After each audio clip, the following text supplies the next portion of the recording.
Mayor Horace Wycliffe stepped to the center of Red Willow's town square with the particular satisfaction of a man who had already decided how the afternoon would end. He looked at Miriam Bellrose standing before him, standing before the whole town really, her dark hair pinned back and her hands still raw from the morning's work, and he smiled the way a cat smiles at something it has already caught. "Well now," he said, loud enough for the 300 people pressed around the square to hear every syllable. "A laundress, a Bellrose laundress." He let the name hang in the air like something rotten. "I suppose even the town's charity has to go somewhere." The laughter hit her like a wall, and Miriam Bellrose did not lower her head. That was the moment that changed everything. If this story already has your attention, if you've ever watched someone get knocked down in public and refuse to look away, then you're exactly who this story was made for. Subscribe to this channel right now and hit that notification bell because we release stories like this every single week and you don't want to miss what's coming. Drop a like on this video and leave a comment telling me what city or country you're watching from. I want to see how far this story travels. Now, let's go back to that town square, because what happened next is something Red Willow, Montana Territory never fully recovered from. The morning had started badly, the way most of Miriam's mornings started. She was awake before the sun, which wasn't unusual. The laundry house behind Garfield Street required her to have the first boiling pots going before most of Red Willow had opened its eyes, and she had learned years ago that resentment didn't make the water heat faster. She worked. That was what she did. She had been working since she was 23 years old, and the sheriff's men had come to the Bellrose property with their papers and their apologetic expressions and their complete unwillingness to meet her eyes. 4 years of other people's dirty shirts and linens. 4 years of being looked at and looked past at the same time. Her neighbor, Lenora Pike, had found her at the washboard that morning with a folded newspaper tucked under one arm and an expression that said she wasn't sure how Miriam was going to take what she was about to show her. "You're going to see this anyway," Lenora said, setting the paper on the edge of the tub. "Better from me." Miriam dried her hands and read the notice. Mayor Wycliffe was hosting a public matchmaking event in the town square that Saturday. 3 of Red Willow's most prosperous bachelor ranchers would be present. Eligible women of good standing were invited to present themselves. "Good standing," Miriam said. "I know." Meaning not me. Lenora was 71 years old and had buried 2 husbands and raised 4 children, and she didn't waste words on things that didn't need saying. She just looked at Miriam with those sharp brown eyes and waited. "I'm going," Miriam said. "I know that too," Lenora said. Miriam put the newspaper down and went back to the washboard. She scrubbed for another hour without saying anything else, and in that hour she made a decision that was either the bravest thing she had ever done or the most foolish, and she genuinely couldn't tell the difference. She was going to that square, she was going to stand in front of those men, and she was going to refuse to be invisible anymore. She didn't tell Lenora the rest of it. Some things you have to keep to yourself until you're already committed, because the moment you say them out loud to someone sensible, that someone will talk you out of them. By mid-morning, half the town had turned out. Red Willow wasn't a large place, maybe 400 people counting the outlying ranches, but a public matchmaking event with Horace Wycliffe presiding was the kind of thing that drew a crowd the way a fire does. People came for the spectacle as much as anything else. The 3 bachelors were arranged on a low platform outside the surveyor's office. Gerald Cook, who ran the largest cattle operation south of the ridge. Benjamin Pratt, whose family had owned the timber rights along the Eastern Creek for 2 generations. And a younger man named Aldous Fenn, who had recently acquired a sheep station and seemed uncertain why he was there. Women came forward one at a time, the way the mayor had arranged it, and spoke briefly with the men. There was polite applause, there were careful smiles, there was the whole careful theater of respectability, with Wycliffe at the center of it, managing everything with the confidence of a man who had written the rules and therefore couldn't lose. Miriam watched from the edge of the crowd. She had worn her best dress, which wasn't saying much, a dark blue cotton that she had repaired twice at the left sleeve. And she had done her hair carefully, and she had told herself on the walk over that she had nothing to be ashamed of. Her father had been a good man. Whatever Red Willow believed about Jonas Bellrose, whatever the debts and the rumors and the official story said, Miriam knew her father, and she knew the difference between a man who drank himself off a bluff and a man who did not. She stepped forward when the last woman had finished. Wycliffe saw her, and his expression shifted. Not much, just enough. Something behind his eyes went flat and calculating. But he was in front of 300 people, and he was the mayor, and he had a role to play, so he spread his hands and smiled his smile. "Miss Bellrose," he said. "What a surprise." That got the first round of murmuring from the crowd. Not laughter yet, just the low noise of people adjusting their expectations. Miriam stepped up to the platform and faced the three men. Gerald Cook looked at her the way men often looked at her, first with appreciation, then with something more guarded as her name registered. Benjamin Pratt had the decency to look uncomfortable. Aldous Fenn just looked confused. "My name is Miriam Bellrose," she said, loudly enough that there was no question about who she was. "My father built one of the finest creek bottom properties in this county. I have worked honestly for 4 years. I am not ashamed of my name, and I am not asking for anyone's charity."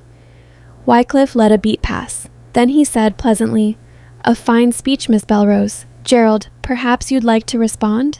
Cook cleared his throat. He was a big man, well-fed, with the look of someone who had practiced being reasonable in public. "You're a handsome woman," he said. It came out almost kind. Nobody's disputing that. But no sensible rancher marries a woman with nothing behind her name but unpaid debts and a reputation this town can't forget. He paused.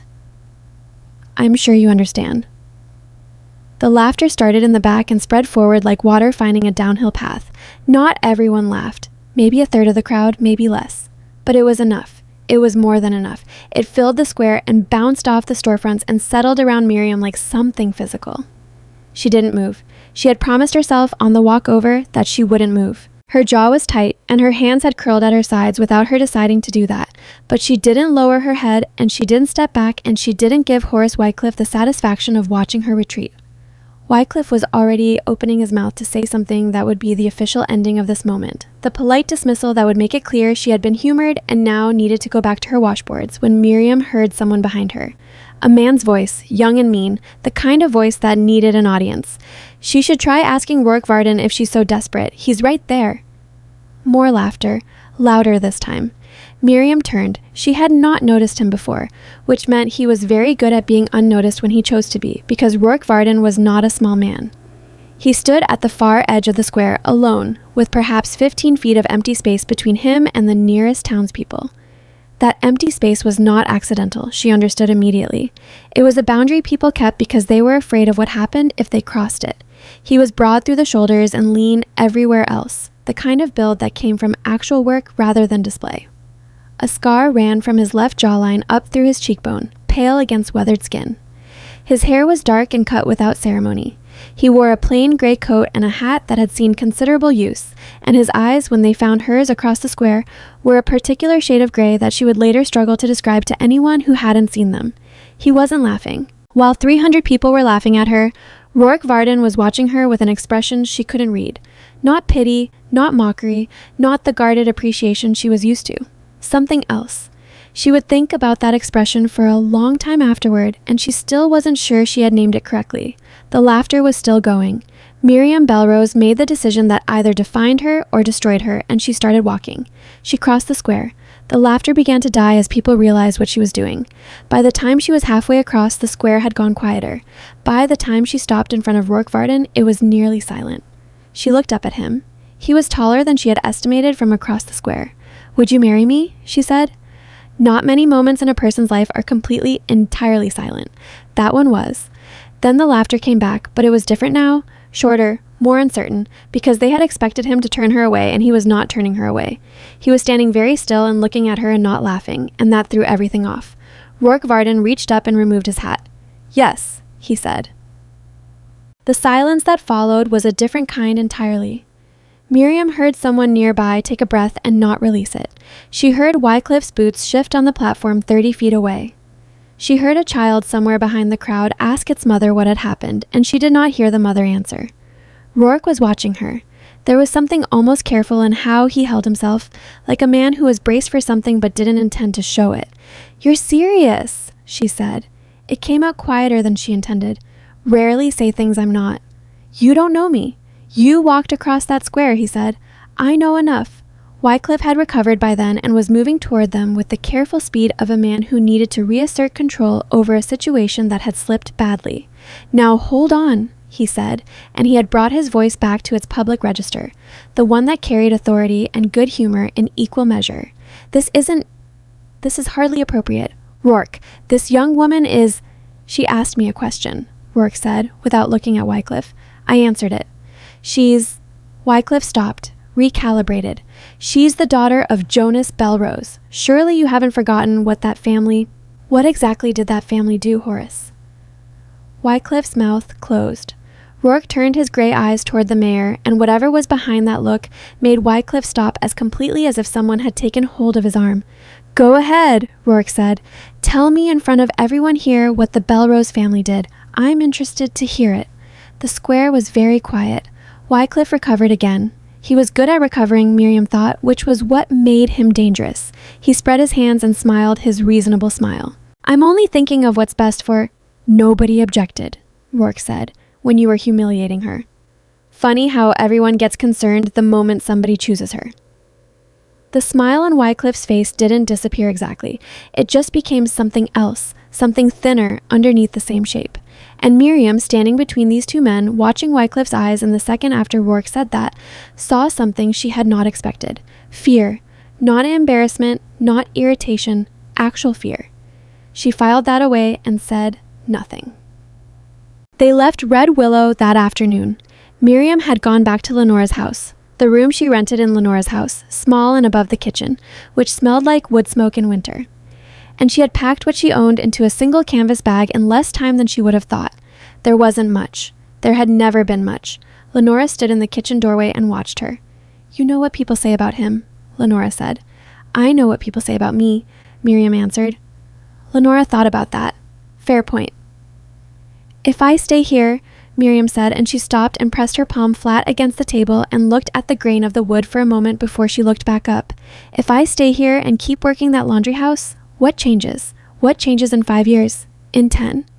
I'm still Jonas Bellrose's daughter. I'm still the woman nobody wanted to marry at the public event. I'm still... She stopped again. I'm done. I'm done being what this town decided I was. Lenora looked at her for a long moment. Then she went to the cupboard and took down a jar of pickled vegetables and a wrapped piece of salted pork, and she put them in Miriam's bag without being asked. You come back if it goes wrong, Lenora said. I will. And you write me. I will. And Miriam. Lenora caught her arm at the door. The old woman's hand was strong, her grip firmer than her years. Watch that mayor. Whatever just happened in that square, you scared him somehow. I saw his face when Rourke said what he said. That man is not finished with you. Miriam squeezed Lenora's hand and went to meet her husband.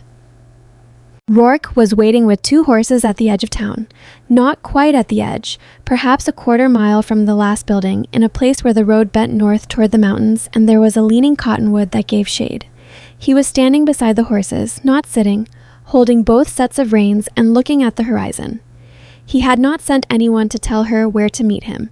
She had just somehow known.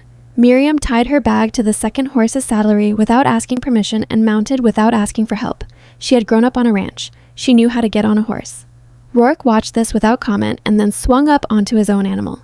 They rode for a while in silence. The mountains ahead of them were still white at the peaks even in late spring.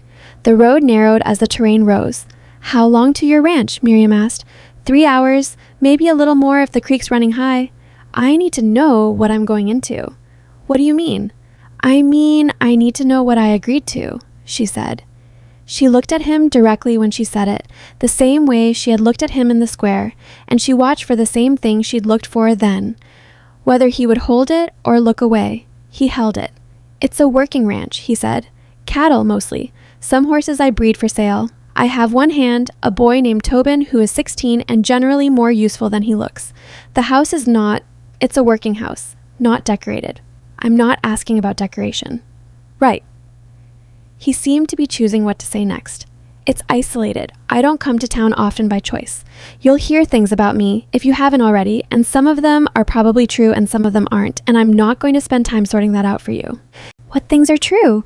A pause. The horses moved. Wind came down off the mountains carrying the smell of pine and cold water. That I keep to myself, he said. That I've been in fights and I didn't always walk away in better condition than the other man. That I had a woman once and I don't anymore. He stopped. That I don't make conversation for the sake of it, which I realize is probably obvious. "What happened to her?" Miriam asked. "The woman." Rourke's jaw shifted. "Ranch raid, 7 years back. 4 men came up from the south, and I was down at the lower pasture when they hit the house. By the time I got there, he stopped for long enough that she thought he was done. Her name was Catherine. That's what I'll say about it." Miriam looked at the road ahead of them. "I'm sorry," she said, and she meant it simply, without decoration. "I know you do," he said, and somehow that was a stranger thing to say than thank you, but it landed correctly. After another mile of silence, Miriam said, "You knew my father." It wasn't a question. Something in the way he had spoken to Wycliffe, something behind the words, had already told her.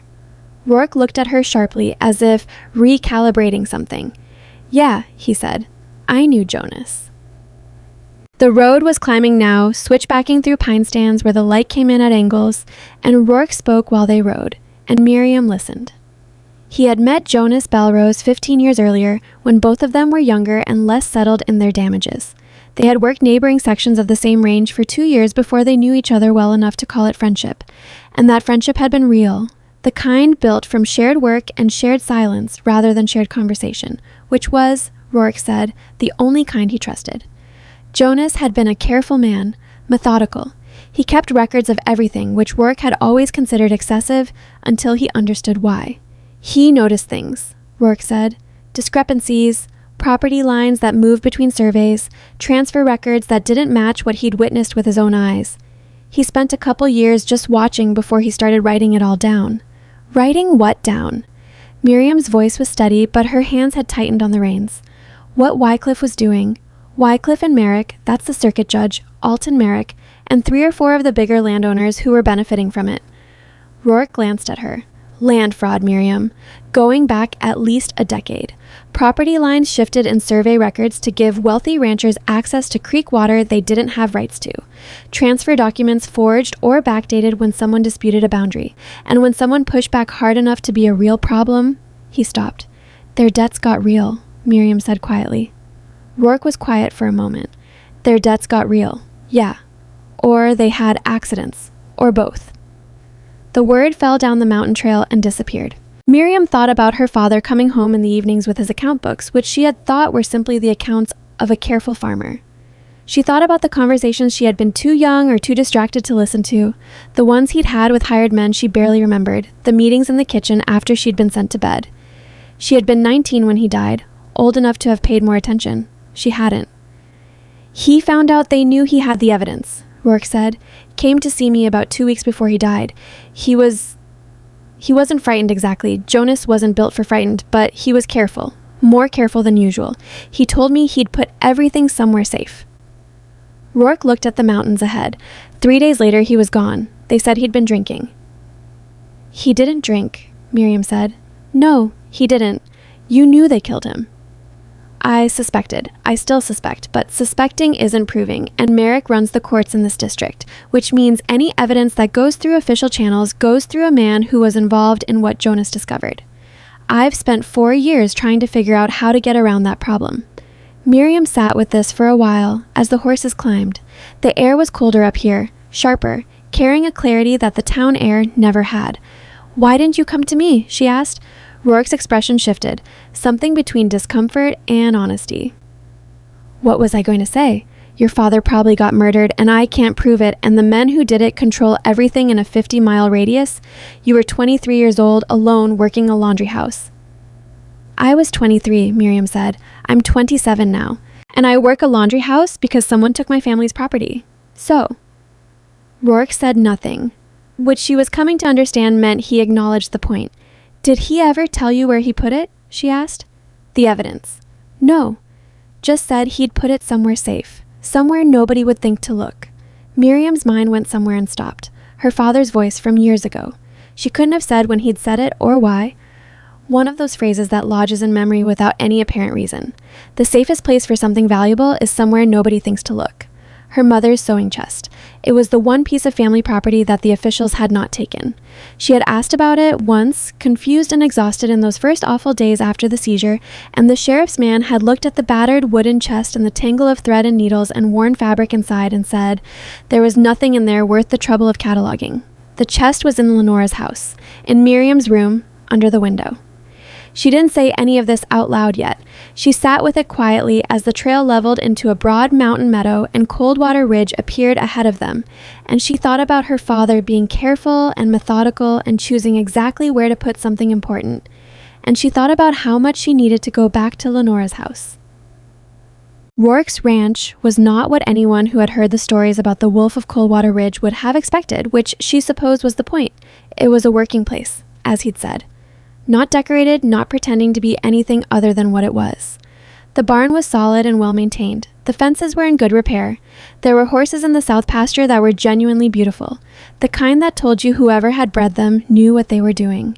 The house itself was long and low, with a covered porch that faced west toward the valley below.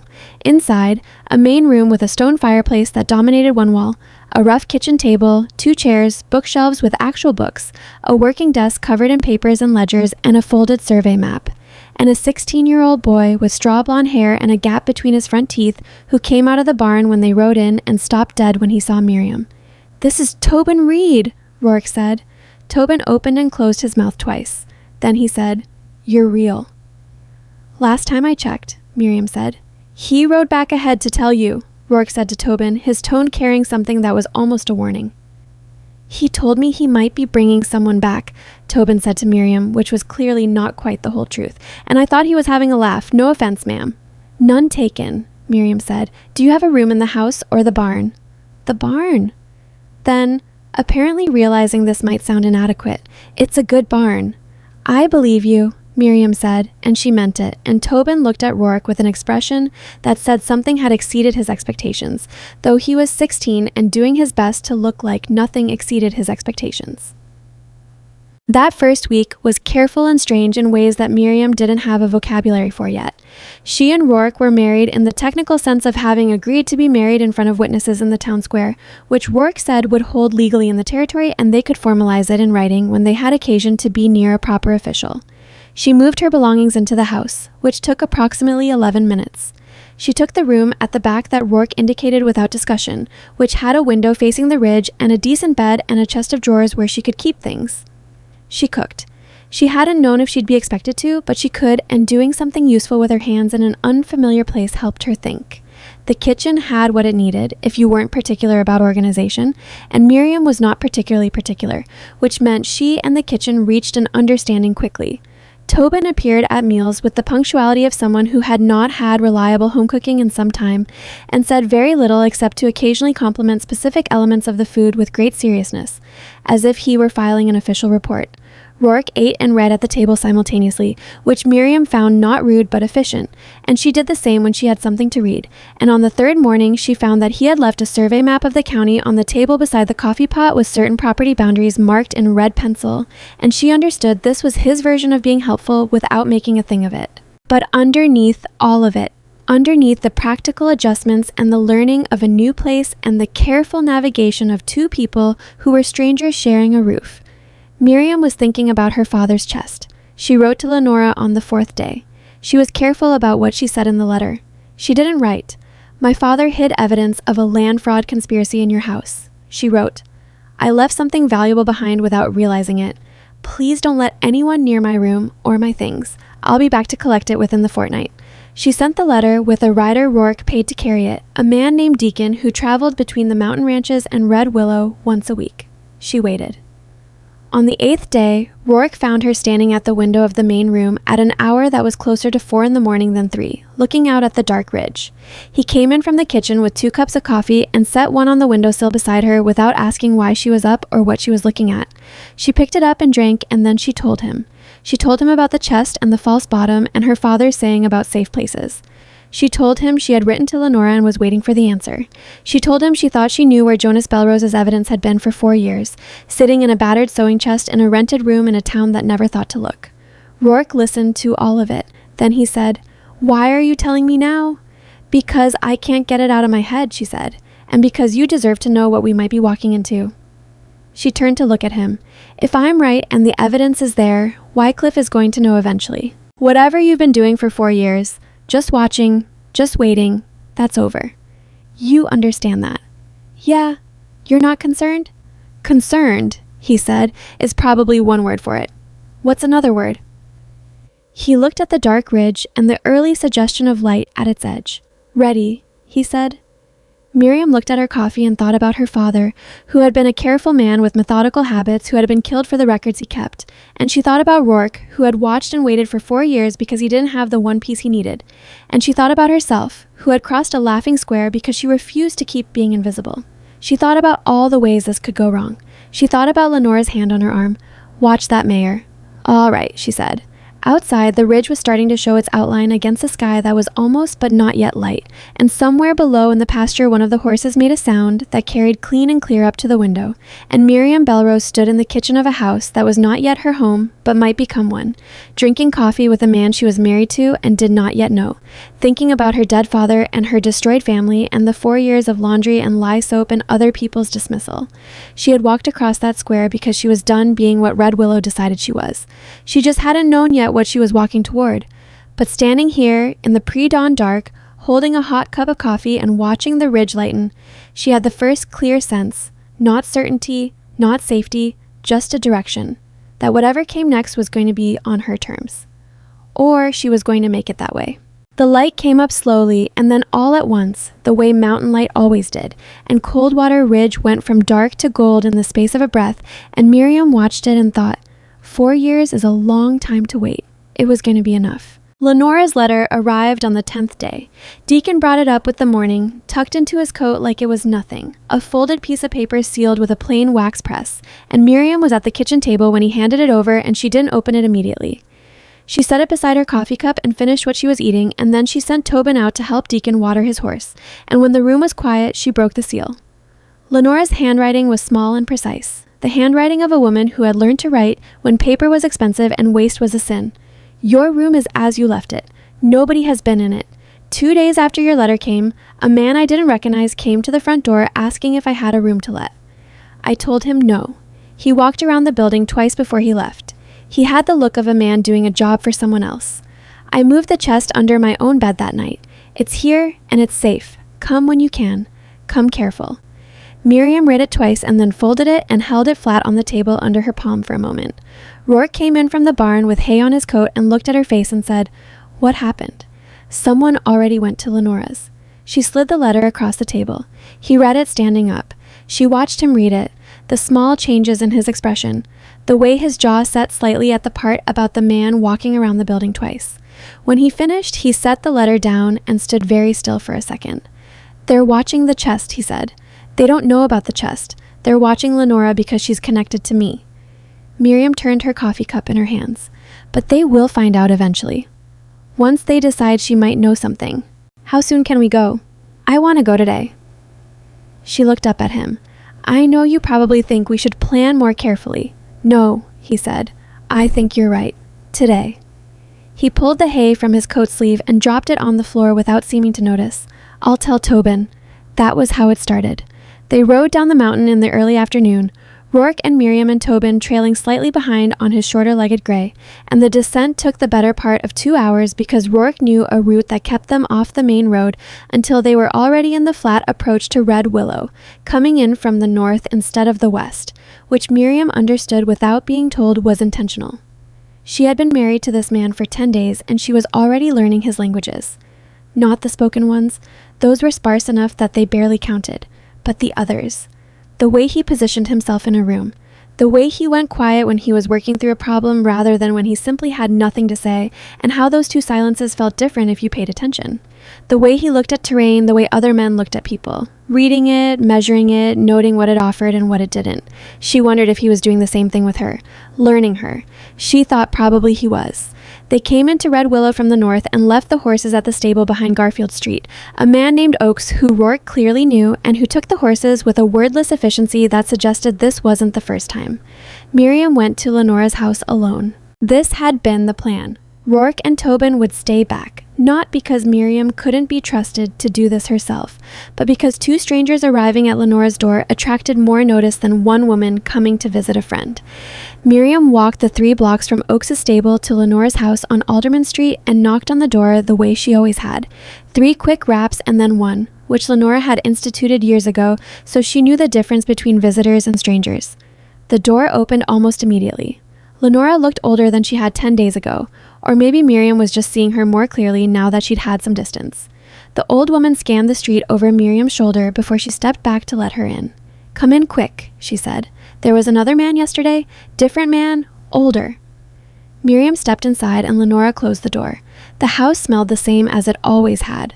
Wood smoke and dried herbs and the faint trace of the lavender water Lenora used on her linens, and the familiarity of it hit Miriam somewhere she hadn't expected. "You look different," Lenora said, studying her. "I look the same." "You don't." Lenora wasn't being unkind, just accurate. "Come on then." The chest was under Lenora's bed, pushed far back against the wall. They pulled it out together, Miriam on her knees on the worn floor, and she ran her hands along the exterior first. The same battered oak with the iron fittings, the same worn brass latch that never quite closed flat. And then she opened the lid. Inside, her mother's sewing things. Thread on wooden spools, needles in a folded piece of flannel, a pincushion shaped like a strawberry that Miriam had made badly at age 7 and her mother had kept anyway, scraps of fabric in various stages of usefulness. All of it exactly as she'd left it. She reached in and pressed along the bottom. The false bottom was there. She had known it intellectually from her father's voice in her memory, but her hands confirming it was something else entirely. A thin panel of wood fitted so neatly into the interior that you'd never notice it unless you pressed exactly here, at the far left corner, where the fit was fractionally less tight. Her fingers found the edge. She looked up at Lenora, who was kneeling beside her and watching with an expression that had gone somewhere between very calm and very afraid. Miriam lifted the panel. Underneath, a oilskin packet, folded twice and tied with a length of plain cord. Not thick, thinner than she'd expected, maybe a 1/4 inch, but dense, the pages inside clearly packed together carefully. Her hands were not entirely steady when she untied the cord. "Easy," Lenora said quietly, not telling her to slow down, just steadying her. Miriam unfolded the oilskin, her father's handwriting, columns of figures and dates and names, page after page in that careful, precise hand she remembered from the account books he'd kept on the kitchen table when she was a girl. She didn't try to read it all here, there wasn't time and her hands weren't reliable enough, but she scanned the top page and she saw names she recognized. Wycliffe, a name she didn't know, Fenner. And on the second page, clearly and deliberately written at the top, Judge Alton Merrick. Beside that name, a column of figures, dates going back 9 years. Lenora saw her face and said, "That bad?" "That big," Miriam said. She folded everything back into the oilskin and tucked it inside her coat against her body. Then she put the false panel back in the chest and rearranged the sewing things on top of it, the way they'd been, and closed the lid, and she and Lenora pushed it back under the bed. "What are you going to do with it?" Lenora asked. "Take it to Rourke, and then figure out what comes next." Miriam stood up from the floor and brushed her skirt straight. "I'm going to need you to do something for me." "I suspected as much. If anyone comes to this house asking about me, or about the chest, or about anything, you don't know anything. You haven't heard from me." "I can do that," Lenora said. "I've been lying to people who didn't deserve the truth my whole life. It's one of the genuine pleasures of being old." Miriam pulled her into a brief, tight embrace that surprised them both. "Come back whole," Lenora said into her shoulder, "and bring that husband of yours by sometime. I want to look at him up close. The stories about him in this town are genuinely extraordinary. Most of them are probably wrong. That's what I want to find out," Lenora said. She found Rourke where she'd left him, leaning against the back wall of Oakes's stable with his hat pulled down and his arms folded, which was apparently how he waited. Not restless, not pacing, just still and watchful like something that had grown there. Tobin was sitting on an upturned bucket nearby, trying to whittle something and making a mess of it. Miriam opened her coat far enough to show Rourke the oilskin. He looked at it and said nothing for a moment. Then, "You found it. Under a false bottom, exactly where you put it." She folded her coat back closed. "I saw enough to know it's real. Names, dates, figures going back at least 9 years. Merrick is in there, Rourke. Directly, not just by implication." Tobin had stopped pretending to whittle and was watching them with the focused attention of someone trying very hard to look like he wasn't listening. "We need to read all of it," Rourke said. "Carefully. Tonight, when we're back." "Agreed. And we need to keep moving." He straightened from the wall. "I don't like how long we've been in town. They left Red Willow the same way they'd come in North Road, horses at a pace that looked unhurried from a distance. Miriam kept her coat buttoned and her arms crossed over the packet inside it, and she looked at the road ahead and not at the town behind her, because she knew if she looked at the town, she would think about Lenora's house, and the man who had circled it twice and the other man who came the next day, and that line of thinking led somewhere that made it hard to breathe normally. She would read the documents tonight. She would know exactly what she had. Then she would figure out what to do with it. One thing at a time. Her father had taught her that too, even if he hadn't meant to. They spread the documents on Rourke's kitchen table after supper. Tobin washed the dishes without being asked, which told Miriam he understood the seriousness of what was happening even if nobody had explained it directly to him. And when he was done, he pulled a chair to the edge of the table and sat quietly, and that was fine. He had carried water for Lenora's horses in town without complaint, and he had kept his mouth shut the whole ride home, and Miriam had decided those two things were enough to earn him a chair at the table. Jonas Bellrose's records were meticulous.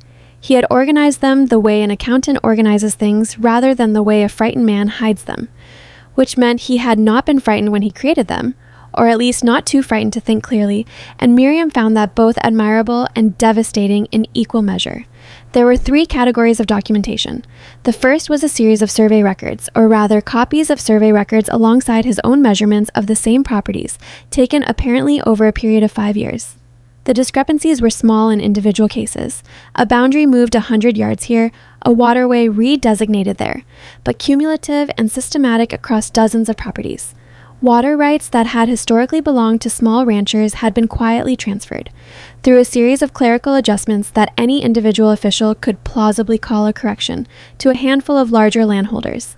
The second category was financial, a ledger showing payments. Not in Jonas's own accounts, but in accounts he had somehow obtained access to. Through what means, Miriam couldn't tell.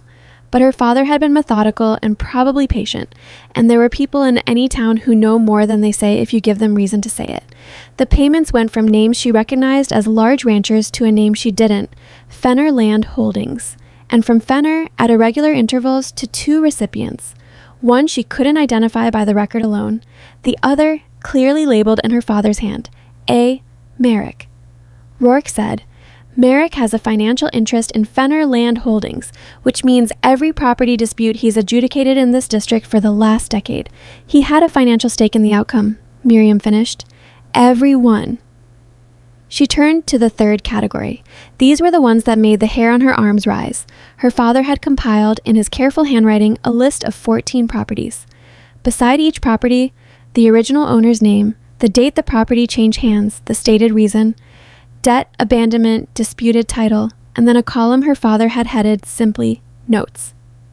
In that column, next to 7 of the 14 properties, he had written variations of the same 2 words, not natural. Miriam put the page down flat on the table. He thought there were more, she said, more than just your father. Yes. Rourke was quiet for a moment. Tobin had gone still in his chair, the way young people go still when they understand that what they're hearing is heavier than they initially thought. Can we prove it? Miriam asked. The financial records for Merrick? Yes, probably, if we get them in front of the right authority. Rourke tapped the survey copies. These, combined with the originals in the Territorial Records Office, make a clear case for systematic fraud. The notes column, he stopped. That's harder. That's your father's interpretation without a body of evidence behind each one. It's enough to force an investigation. It's enough to force an investigation by someone who isn't Merrick, Rourke said, which means federal, which means we need to get this to someone outside this district. How? Rourke looked at Tobin. Tobin sat up straighter, which was apparently an involuntary response to being looked at directly by Rourke. You've been to Harker's Crossing, Rourke said. Yes, sir. You know the federal land office there? I know where it is, Tobin said carefully. There's a deputy marshal based out of Harker's Crossing, name of Silas Corbett. He's been in the territory 8 years, and he runs clean. I know that because 2 men I trust told me so at different times without knowing the other had said it, which is usually how you find out something is actually true. Rourke looked at Miriam. I've been thinking about Corbett for a while. I just never had anything concrete enough to bring him. Miriam looked at the documents spread across the table. We have something now. We have something now, Rourke agreed. You want to send Tobin? I want to send Tobin because a 16-year-old boy riding to Harker's Crossing doesn't attract the kind of attention a man with my particular reputation does. And because Tobin is smarter than he looks and a better rider than most grown men I know. He looked at Tobin again.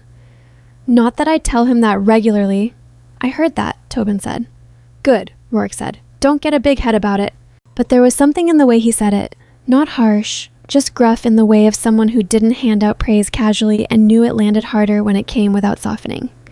And Tobin absorbed it with the particular stillness of a young man who had not been told he was worth something very often. Miriam watched this and looked back at the documents.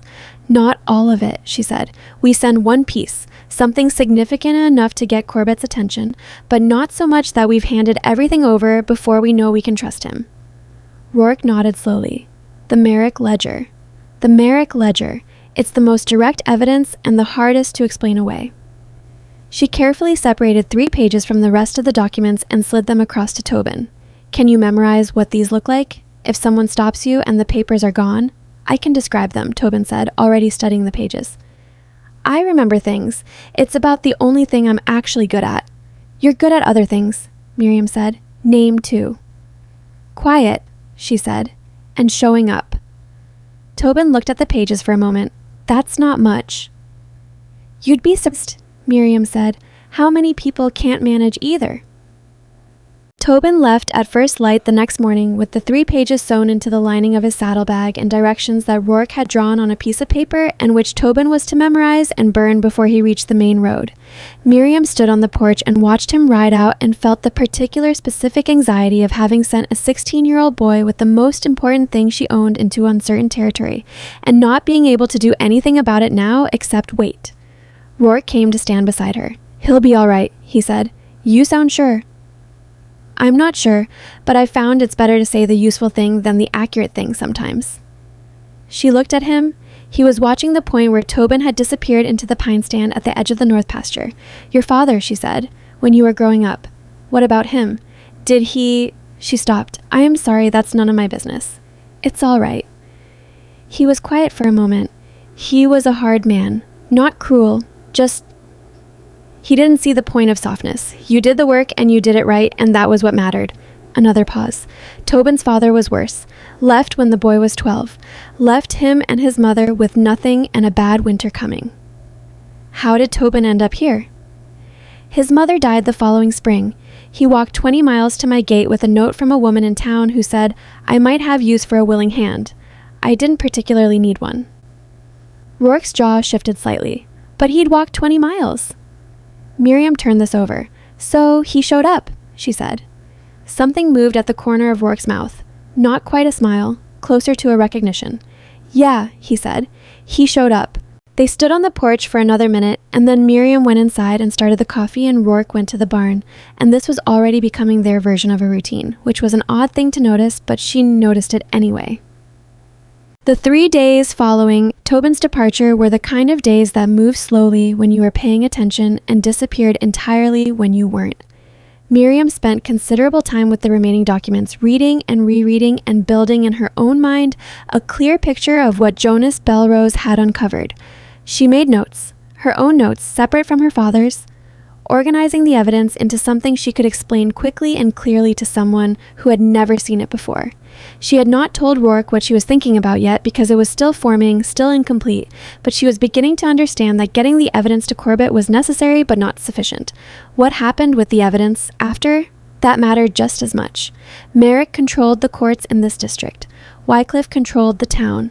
Even with a federal marshal interested, there would be a process, and that process would have to go somewhere. And the somewhere it went could potentially still end in a courtroom in Red Willow with Merrick on the bench. Unless, Miriam thought, the trial became something Merrick couldn't control. She was working on that problem carefully and privately when Rourke came into the house on the 3rd afternoon, moving differently, quickly, with his hat still on, which he never wore inside. Riders, he said, coming up the south trail. 6 of them. Miriam stood up from the table. How far? 20 minutes, maybe less. He was already at the gun cabinet on the far wall. Get the documents. She had already been moving. The oilskin packet was in her hands before he finished the sentence, and she was looking around the room, calculating.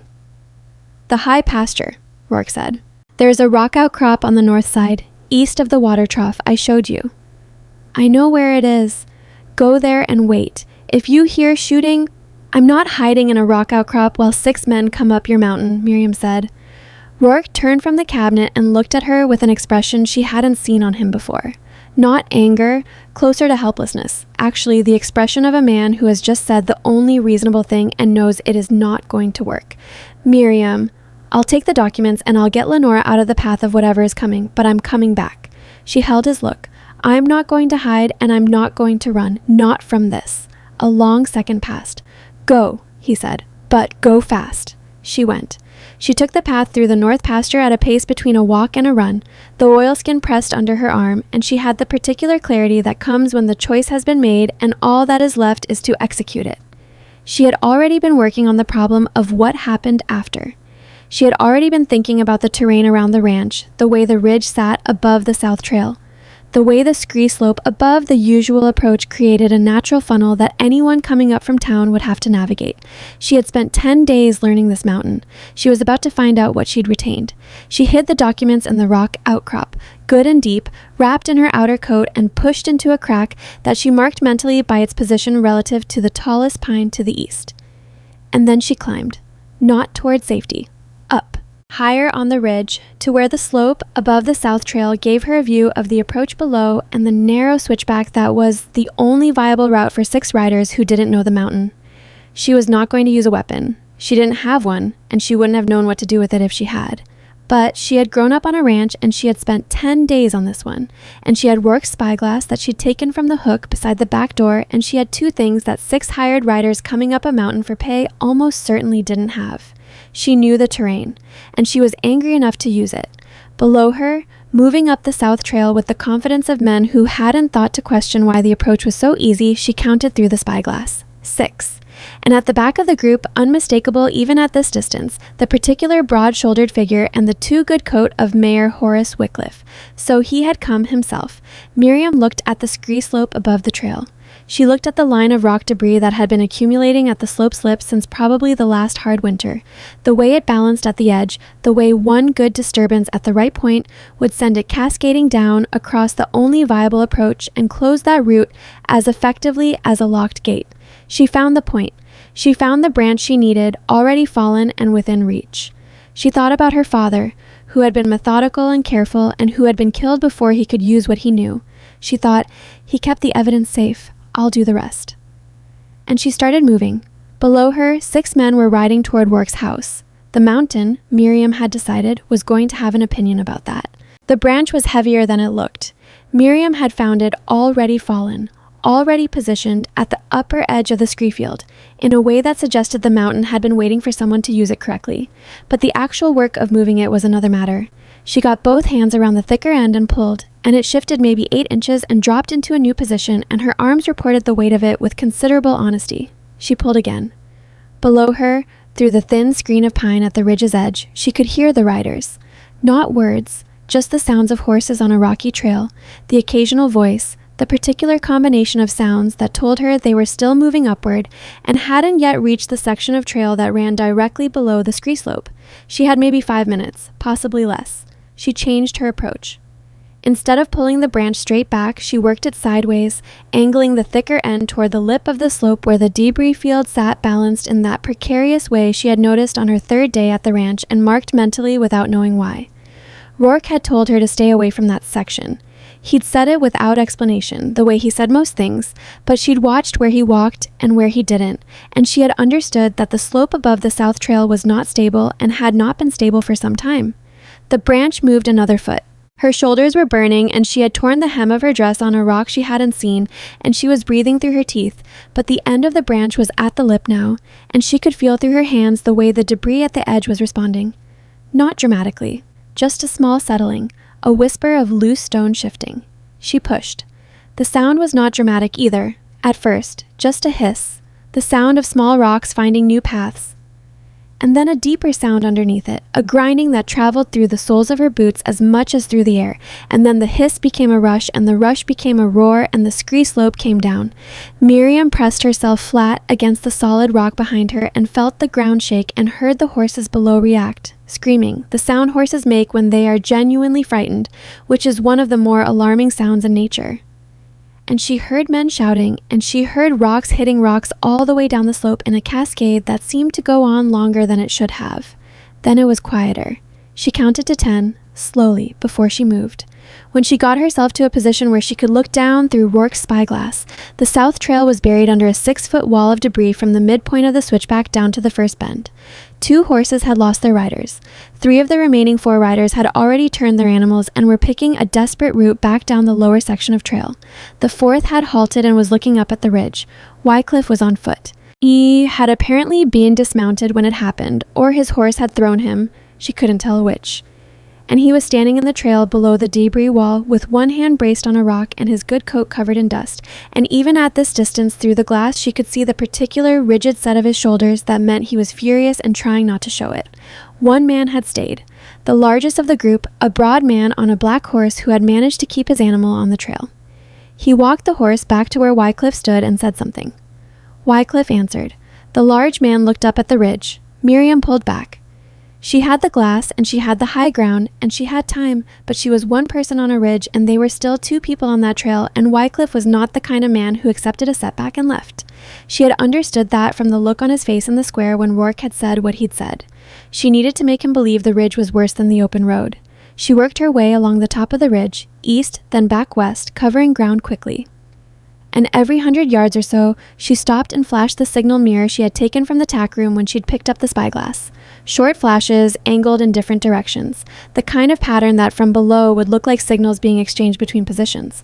She didn't know if it would work. She knew that if she were below, looking up at a ridge after an unexpected avalanche had buried her route, and she saw flashing light signals from multiple points along that ridge, she would make certain assumptions about how many people were up there and how well prepared they were, and those assumptions would make her very reluctant to press forward.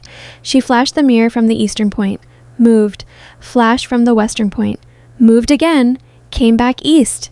Below, Wycliffe and the large man were having a longer conversation.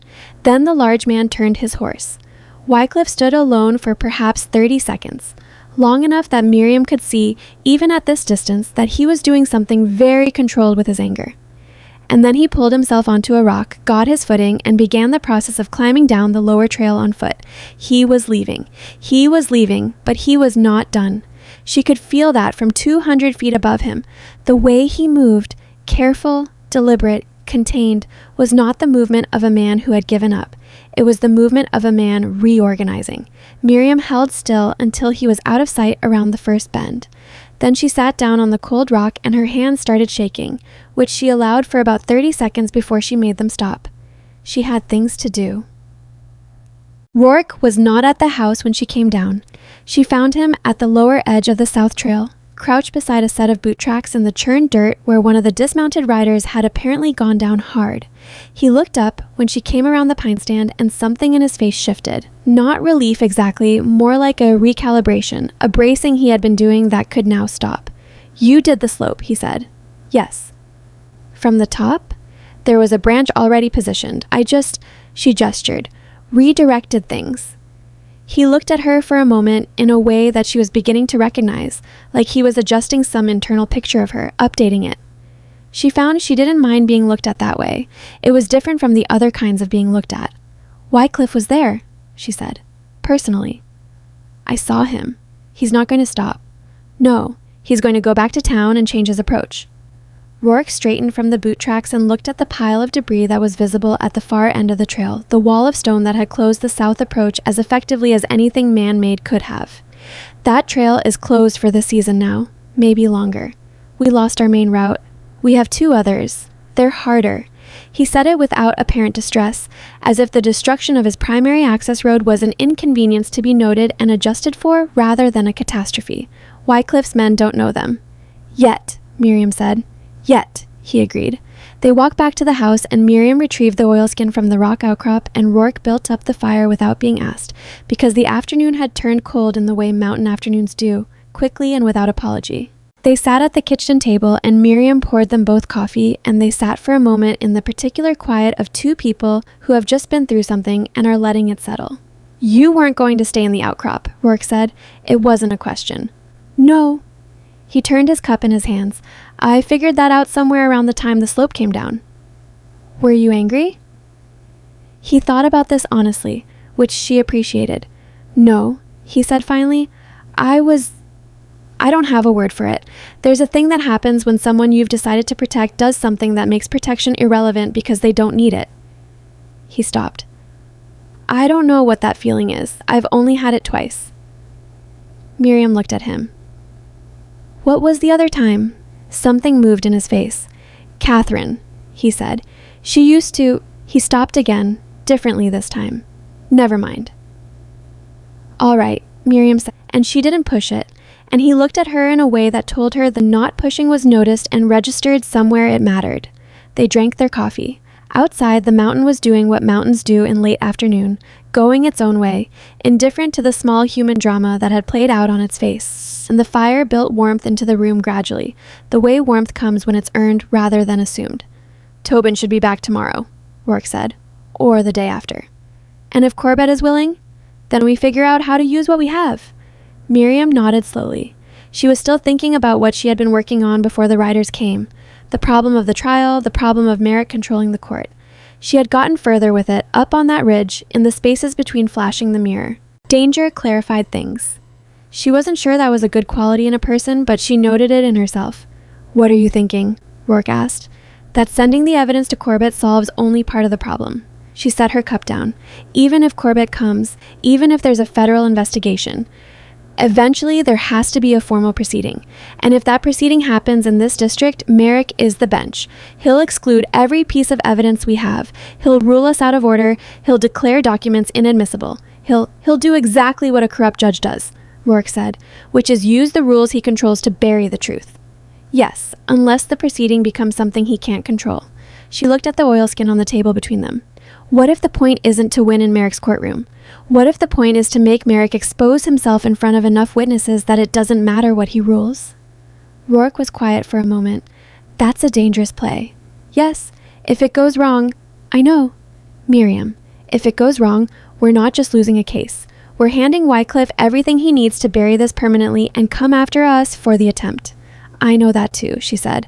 "I'm not saying it isn't dangerous. I'm saying it might be the only move that actually finishes this." She held his look. Wycliffe controls the town. Merrick controls the court. The only thing they don't control is what happens in front of 300 witnesses. Rourke said nothing for a long moment. "I need to think about it," he said. "Think about it," she agreed. "We have a little time." A little time. Not much.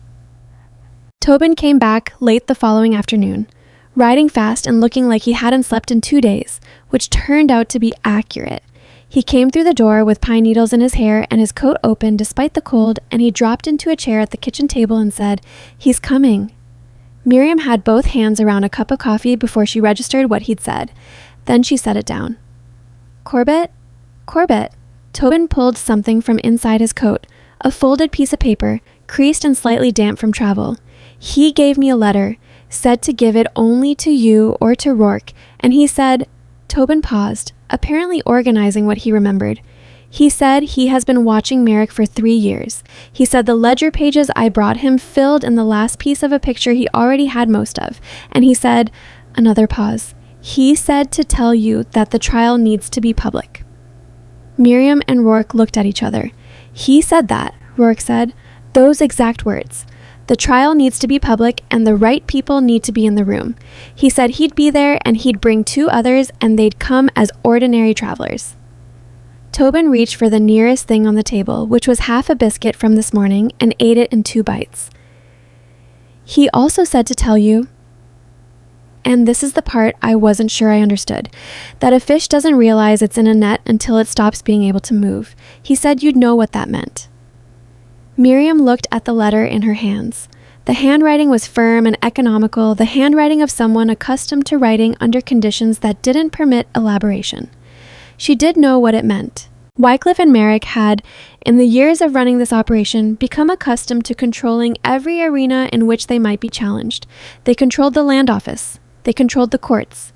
They controlled the social machinery of Red Willow, who was respectable and who wasn't, whose word counted and whose didn't, which stories got told about which people.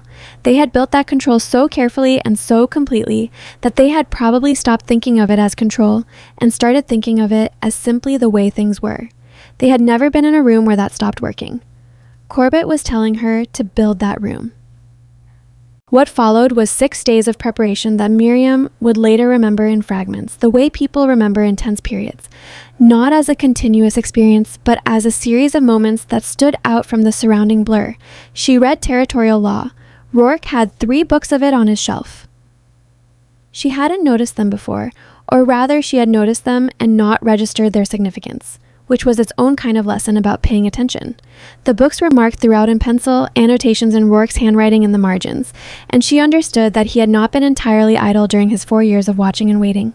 He had been learning the rules of a game he intended to eventually play. She read until the lamp guttered, and she lit another and read some more. She read about evidence and admissibility and the authority of territorial courts versus federal jurisdiction. She read about the specific circumstances under which a federal officer could assert authority over a local proceeding. She read about contempt and procedure and the various technical mechanisms by which a corrupt judge could legitimately exclude evidence. Because she needed to know not just what those mechanisms were, but how they looked from the outside, how they appeared to a room full of witnesses who didn't know the law but knew when something seemed wrong. She also sent a letter to Lenora. This one was less careful than the last. She told Lenora what she needed, and she told her why, and she told her that she understood it was a risk and she would not think less of Lenora for declining. What she was asking for was not nothing. She asked Lenora to spend the next 6 days talking to people. Not about the evidence, not about Wycliffe or Merrick or the land fraud. Just talking. The way Lenora had always talked, the way she had been talking to Red Willow for 40 years, the way that had built her into someone the town trusted without exactly knowing why. She asked Lenora to ensure that when the trial happened, the right people would be in that room. People who remembered Jonas Bellrose as he actually was. People who had lost property through processes that had seemed legitimate at the time, but left them with a persistent feeling that something had been wrong. People who had learned over the years to distrust the official story about various things, but had never had a reason or a venue to say so out loud. She asked Lenora to fill that room. Lenora's reply came in 2 days, which was fast. It meant she'd sent someone back with the return letter almost immediately. It said, "Already started. You should know that 4 families I spoke to wept when I told them someone was finally doing something. One man asked me to tell you your father would be proud. I told him, you didn't need to hear that to do what you're doing, which I think is true, but I'm telling you anyway. The room will be full. Come ready." Miriam folded that letter and kept it. The morning before the trial, Wycliffe made his move. A notice appeared posted on every public building in Red Willow. Rourke Varden and Miriam Varden, née Bellrose, were to appear before the Red Willow Territorial Court to answer charges of document fraud, conspiracy to obtain property by deception, and assault on lawful representatives of the county. That last one being, Miriam understood, Wycliffe's men on the mountain, reframed. Judge Alton Merrick presiding. Rourke read the notice that Tobin had written down to get and come back with. Tobin had taken to making himself useful in ways that didn't require being asked, which was becoming the defining feature of how he moved through the world, and he held it for a moment and then he set it down. He moved first, Rourke said. He was always going to move first. That's what he does. He controls the process. Miriam was at the stove, doing something with her hands because it helped her think. But we knew that. That's why the room has to be full. Is it going to be? Lenora says yes. Rourke nodded. Then, after a moment, "Are you frightened?" The question surprised her, not because it was intrusive, but because it was direct, and because Rourke didn't ask questions he didn't actually want answered. She thought about it honestly. "Yes," she said, "not of being wrong. I'm not frightened that we're wrong about what happened, or about the evidence, or about what Wycliffe is. I'm frightened." She stopped, tried again. "I'm frightened that it won't be enough, that we'll do everything right and it still won't be enough because they've been doing this for 20 years and they're very good at it." Rourke was quiet for a moment. "Yeah," he said, "that's what I'm frightened of too." She looked at him across the kitchen. It was, she realized, the first time either of them had said the word frightened in the other's presence, and the room did not fall apart around it, which was its own kind of important. "Then we'd better be better," she said. She turned back to the stove. They rode into Red Willow the next morning early enough that the town was still finding its feet. Miriam had thought carefully about what she wore, not for vanity, but for strategy, which was a distinction she understood and that she thought her father would have approved of. She wore her dark blue dress, repaired twice at the left sleeve, with her hair done simply and her hands bare. She looked, she hoped, like someone who had nothing to hide and nothing to prove, which was exactly what someone who had everything to prove needed to look like. The courthouse was already filling when they arrived. She had not expected quite how full. Lenora had said the room would be packed and Miriam had believed her, but belief and seeing are different things. And when she stepped through the double doors and looked at the rows of faces, ranchers and townspeople and farmers and a scattering of women who didn't usually attend court proceedings, and in the far corner, 3 men in travel-worn coats sitting together with the particular stillness of people who are professional observers. She felt something shift in her chest. The 3 men in the corner. One of them, the one nearest the aisle, met her eyes for a fraction of a second. He had a deputy marshal's badge under that coat. She was certain of it. Lenora was in the 4th row from the front. She caught Miriam's eye and gave a very small nod, the nod of a woman who has done what she said she'd do and is not interested in credit for it. Rourke sat beside Miriam at the defendant's table. He was doing the stillness thing he did, the settled, watchful stillness that some people read as threat, and that Miriam now understood was simply how he held himself when he was paying close attention. Wycliffe entered and took a seat near the prosecutor's table. He had a young lawyer with him, a man named Aldridge, whom Miriam recognized from previous legal proceedings in the county. Competent, she had assessed, from watching him operate. Loyal to whoever paid him.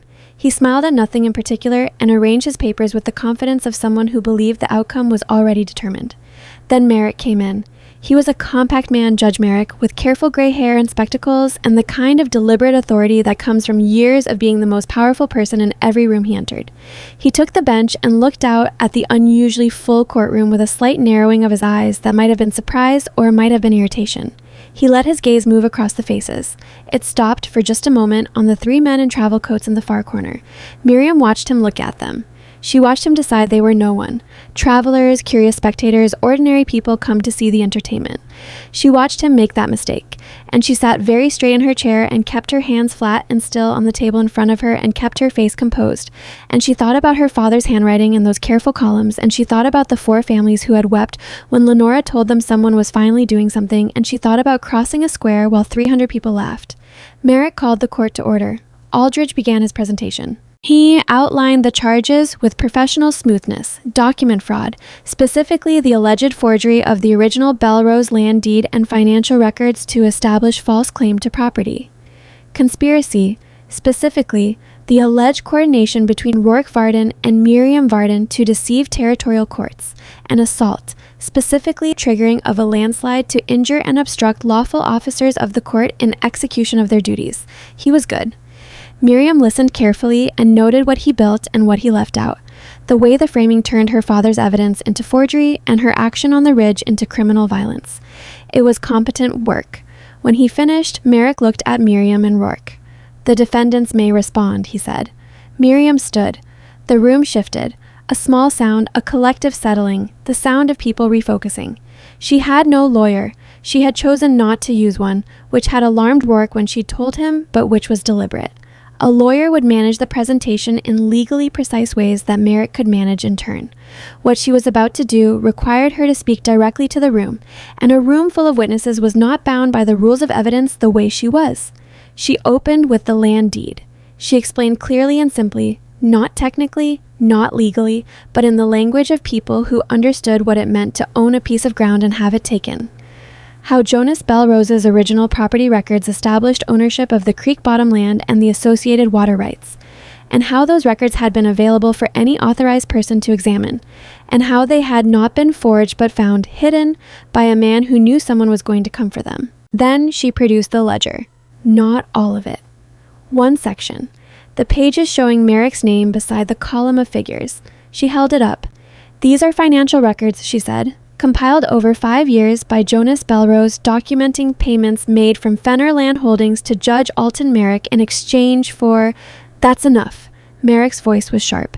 He had been sitting very still during her presentation, which she had known to watch for. Very still men are often the most dangerous when they move. "Those documents are not entered into evidence, and I have not authorized their presentation. I'm attempting to enter them into evidence now," Miriam said. "I'm ruling them inadmissible." Merrick's jaw was set. on the grounds that they are unverified, undated, and constitute alleged evidence in an unrelated matter.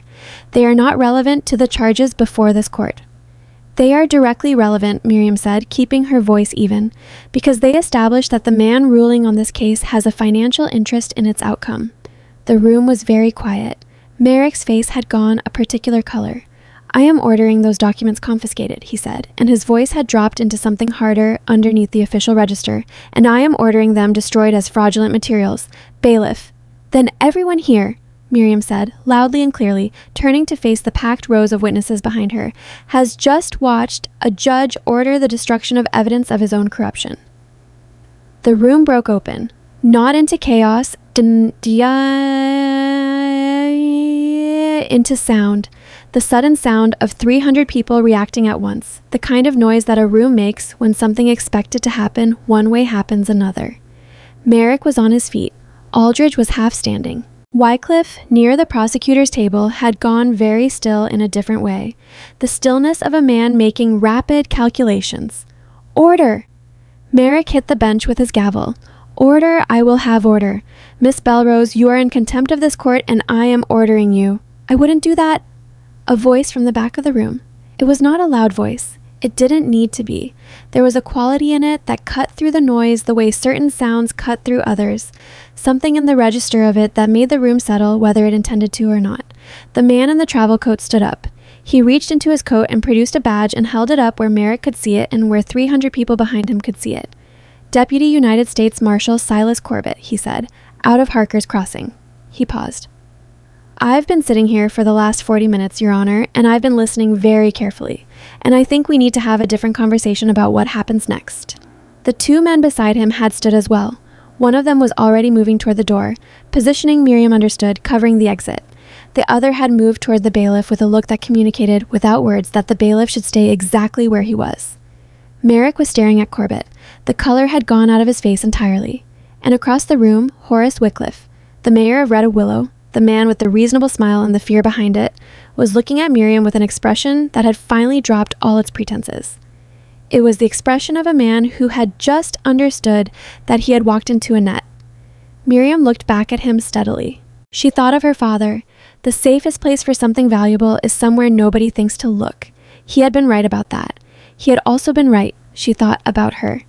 He had put the most important thing he owned in a place only she would think to find it, not because he had no other options, because he had known, even at the end, even knowing what was coming for him, that his daughter was the kind of person who would look, the kind of person who, when she found it, would know what to do.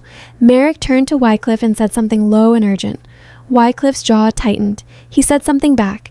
And in that exchange, that visible, panicked, unguarded exchange happening in front of 300 witnesses and 3 federal officers, the edifice that Wycliffe and Merrick had spent 2 decades building began, quietly and irrevocably, to come apart at its foundations. The room did not settle immediately after Corbett stood. That was the thing about 300 people absorbing something unexpected. It didn't happen all at once. It happened in waves, the people nearest the back understanding first what they were seeing, the recognition spreading forward row by row until it reached the front of the room where Merrick was standing behind his bench, with both hands flat on the surface and his face doing something complicated that he was failing to fully control. Corbett waited. He had the particular patience of a man who had learned that silence, properly deployed, was more effective than noise. He held his badge where the room could see it, and he did not move, and he did not speak again until the sound had dropped to something close enough to quiet that he could be heard without raising his voice. I'm going to need everyone to remain seated, he said. Not harshly, just clearly, the way a man speaks when he is accustomed to being the steadiest person in a difficult room. Nobody needs to go anywhere just yet. His 2 deputies had completed their positioning. One stood at the main door, not blocking it exactly, but present in a way that made the door feel less available than it had a minute ago. The other had moved to a point along the side wall from which he could see both the bench and the prosecutor's table and the space between them. Wycliffe was still at the prosecutor's table. He had not stood. He was doing something with his face that looked like composure from a distance and was, Miriam suspected, considerably more effortful up close. She could see his hands on the table, both of them visible, both of them still. The hands of a man who had decided that moving them would be read as something. Merrick had not sat back down. He was looking at Corbett with the expression of a man examining something he is trying to classify. threat or nuisance, manageable or not. And Miriam could see the moment he made his decision, because his shoulders shifted very slightly and he reached for the gavel. "Marshal Corbett," he said, and his voice had recovered most of its authority, "this is a territorial court proceeding and you are out of your jurisdiction. Whatever concerns you may have about—" "I'm not out of my jurisdiction," Corbett said, still pleasant. "Land fraud is a federal matter when it involves water rights designated under territorial charter, which this does." He reached into his coat again and produced a folded document. "I have papers from the Federal Land Commissioner's office authorizing my involvement in any proceeding related to the Bellrose property and the associated creek bottom designations. Would you like to see them, Your Honor, or would you prefer I just read them out loud so everyone in the room can hear?" The question landed with the particular weight of something that had been very carefully designed to land that way. Merrick looked at the document in Corbett's hand. Then he looked at the room. All those faces, all those witnesses, people who had known him for years, people who had stood before his bench, people who had trusted his rulings and his word and his careful gray authority. And something moved behind his eyes that Miriam couldn't precisely name but recognized. It was the look of a man who has just felt the floor shift under him and is trying to determine whether it will hold. "Read them," Merrick said. Corbett read them. They were thorough. Miriam had not known exactly what Corbett had prepared. He had not shared the specifics, only assured Tobin that he would come with what was needed. And listening to the authorization letter, she understood that 3 years of watching Merrick had produced a man who knew exactly which legal foundations needed to be in place before he walked into a room and started pulling walls down. When Corbett finished, the room was very quiet. Aldridge, the lawyer Wycliffe had brought, had stopped arranging his papers some minutes ago. He was sitting back in his chair with an expression that suggested he was doing a rapid recalculation of his professional situation and not arriving at comfortable conclusions. Miriam stood. She had sat down when Corbett stood, an instinct toward not creating confusion about who held the floor. Now she felt Rourke's hand briefly on her arm, not restraining her, just present, a point of contact, and she rose and faced the bench. "Your Honor," she said, and she kept her voice even, "I'd like to resume presenting the evidence." Merrick looked at her. The pause lasted long enough that the room had time to notice it. "Proceed," he said. What followed was not elegant. Miriam had been very clear with herself, in the 6 days of preparation, that she should not expect it to be elegant. She had read enough to know that legal proceedings moved slowly and badly and with constant interruption, that the truth did not emerge like light through a clean window but had to be forced through like water through stone, a little at a time, against resistance. She produced the full ledger. She walked through it systematically, not quickly, not with drama, but with the methodical patience she had learned from her father's account books, and from 4 years of managing a laundry operation, where the difference between a record that held and a record that didn't was exactly the difference between getting paid and not. She explained each entry. She named each date. She connected each payment to the corresponding property transfer that her father had documented alongside it. Merrick interrupted her 11 times. She counted. He raised objections about provenance, about chain of custody, about verification, about relevance.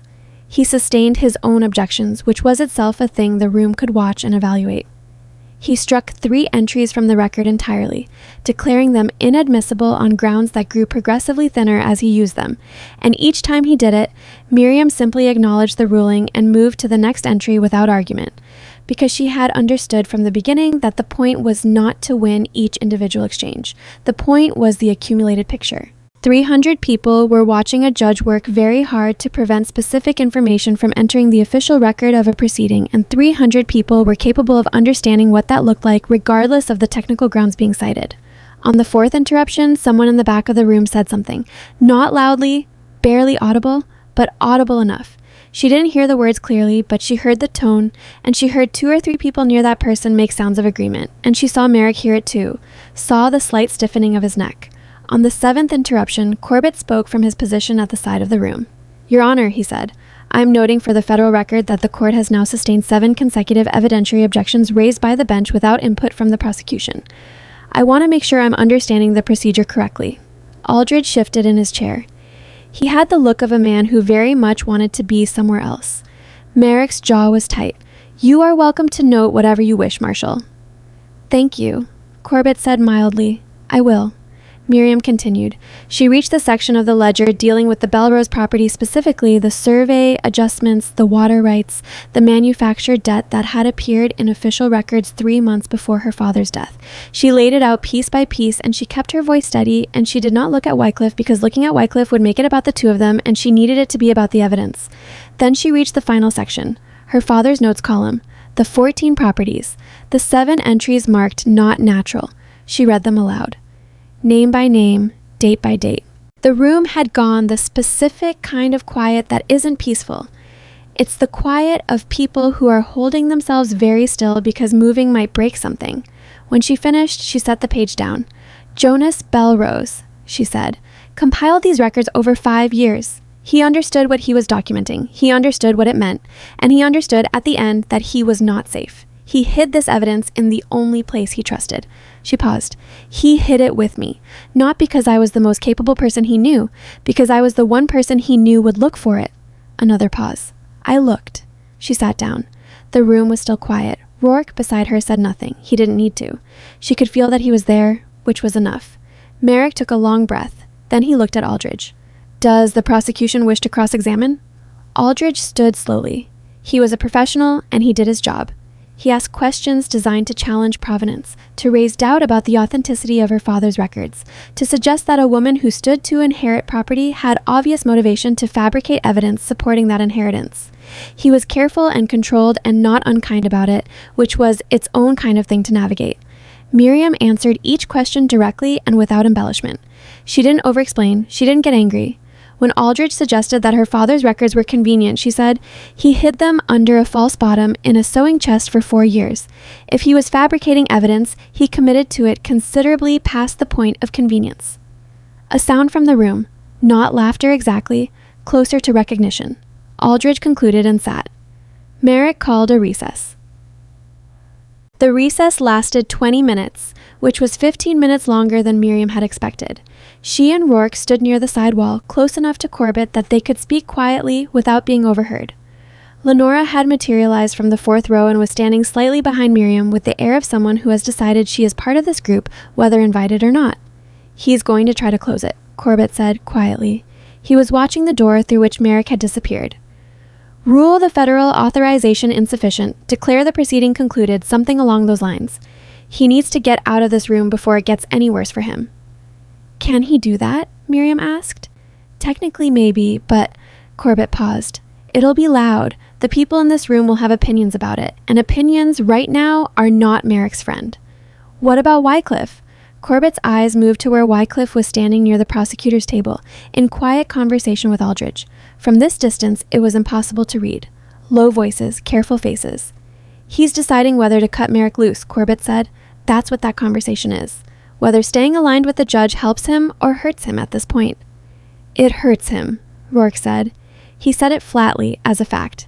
Yes, Corbett agreed, but Wycliffe doesn't know yet that I have more than the ledger. Miriam looked at him. What else do you have? 3 years of my own records, Corbett said. Financial transfers that don't touch your father's documentation at all.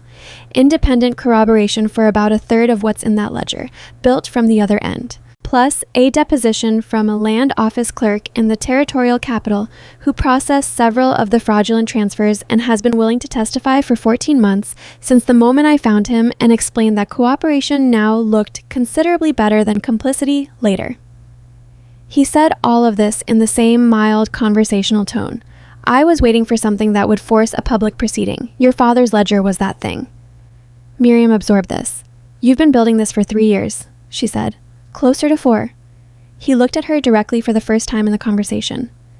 I knew about Jonas Bellrose. I couldn't prove the manner of his death, and I still can't, not to a criminal standard. But I knew he was the one man who had come close enough to the center of this to be a genuine threat, which is why he died when he did. A pause. I am sorry I wasn't further along when he needed someone to be. The apology was direct and simply meant, and she received it the same way. He left me what he had, she said. We'll do what we can with it. Corbett nodded once. Then Merrick came back. He had been in the small office behind the courtroom for 20 minutes, and he had returned with something different in his bearing. Not calmer, tighter. The particular tightness of a man who has had 20 minutes alone with the reality of his situation and has emerged from it having made a decision. He took the bench. He looked at the room, all those faces still there, still watching. And he looked at Corbett and his 2 deputies, and he looked at Miriam and Rourke, and he picked up his gavel. "Before I resume these proceedings," he said, "I want to address the matter of the federal authorization presented by Marshal Corbett." The room adjusted its attention. "I have reviewed the authorization letter, and I find it—" He stopped, chose the next word carefully. "Preliminary. Insufficient to establish full federal jurisdiction over a territorial court proceeding at this stage. I am not ruling it out entirely, but I am finding that this court retains primary jurisdiction over the fraud and assault charges before it, and we will proceed accordingly." The room made a sound. Corbett said, "Your Honor, I will hear from the marshal at the appropriate procedural point," Merrick said. "At this time, I am resuming the evidentiary phase, and I am striking from the record the entirety of the documentation presented by the defendant as—" Wait. It was not Corbett who said it. It was Wycliffe. Horace Wycliffe, mayor of Red Willow, who had been sitting in careful silence for the past 90 minutes, who had not said a public word since Corbett had stood and shown his badge, pushed his chair back and stood. The room went completely silent. Merrick looked at him. Something moved in the judge's face. A flash of something quickly contained. "Mayor Wycliffe, this is not the appropriate—" "Alton." Wycliffe's voice was steady, but something underneath it was not. "I need to say something." The use of Merrick's first name landed in the room like a stone in water. Every person present felt the ripples. Merrick's expression went very controlled. "This is a court proceeding. I know what it is." Wycliffe looked at the room. He was a man who had spent his career knowing how rooms worked and working them, and even now, even in this, some part of him was performing, calculating, presenting, managing. But underneath the performance, something had cracked. Miriam could see it. "I want to make clear that my involvement in matters related to the Fenner land holdings was limited. I was not the architect of those arrangements. I was—" He stopped, rephrased. "I was aware of certain practices I should have been more forthright about bringing to appropriate attention." Merrick was on his feet. "Horace, I am not prepared," Wycliffe said, loudly enough to override him, "to be held accountable for the full scope of arrangements I was not in a position to control or to stop once they were in motion." The room understood what it was watching. Miriam understood it with crystal clarity. Wycliffe was not confessing. He was repositioning. He was placing himself at the periphery and pointing at the center, doing it publicly and in front of witnesses so that the official record would carry his version of it, and the center he was pointing at was Alton Merrick. Merrick understood it too.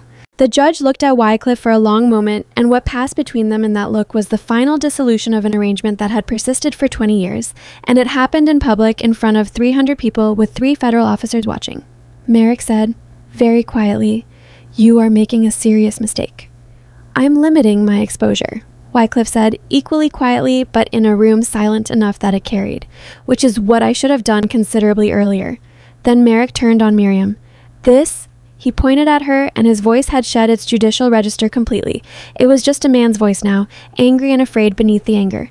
"This was manufactured. These documents are fabricated. This entire proceeding has been— She orchestrated this. She and Varden, they conspired to— Your Honor." Corbett's voice cut through cleanly. "I need you to stop speaking now."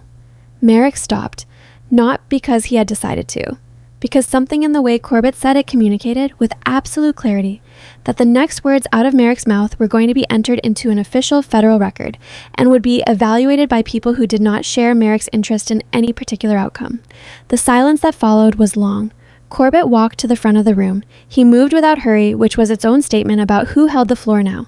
He stopped at a point where he could address the bench and the room simultaneously. "I'm going to need to ask both Mayor Wycliffe and Judge Merrick to remain in Red Willow for the time being," he said, "pending formal federal review of the matters addressed in this proceeding today. My deputies will be in contact with each of you about next steps." He looked at the room. "Everyone else is free to go. I'd ask that anyone who is present today and believes they have relevant information to share to speak with myself or one of my colleagues before leaving town." A pause. "Thank you for your patience." The room began to move. Slowly at first, and then with the building noise and energy of 300 people who had witnessed something and were already beginning the process of telling each other what they had just seen. Chairs scraped, voices started. 2 women in the 3rd row were already in quiet, animated conversation, their heads close together. Lenora appeared at Miriam's elbow. "Well," she said. "Well," Miriam agreed. "Your father would have had considerable opinions about this afternoon." He would have said we should have brought a better lawyer. You didn't need a better lawyer, Lenora said. You needed a fuller room, which is what I gave you.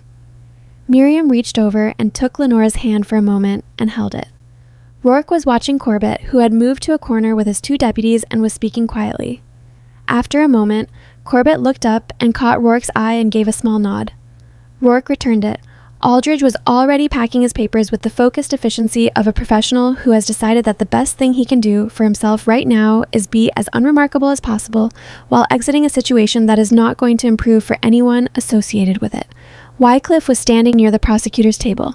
He had not moved since his exchange with Merrick. His face had settled into something that was neither the public composure Miriam was accustomed to seeing on him, nor the fear she had glimpsed in the square weeks ago. It was something else. The particular flat expression of a man who has made a bet on himself and is not yet sure if it has paid. He looked at Miriam. She looked back. She thought about the morning at the laundry house when she had read his matchmaking notice in the newspaper. She thought about standing at the platform while Gerald Cook explained reasonably and kindly why no sensible rancher would choose her. She thought about the laughter in the square. She thought about her father's chest sitting in Lenora's house for 4 years, waiting for someone who would know where to look. She did not look away from Wycliffe's eyes, and she did not, in the end, find anything to say to him. There was nothing he needed to hear from her. The room had said it. The ledger had said it. The 300 witnesses who were now streaming out of the courthouse and into the streets of Red Willow, carrying the afternoon's events with them in the way that small towns carry things, story by story, house by house, in the particular transmission that changes a community's understanding of itself, had said it. Rourke put his hand on the back of her chair, not touching her shoulder, but present just behind it. "Ready?" he said. She looked at the room, still emptying, still loud with the particular sound of an accounting being settled.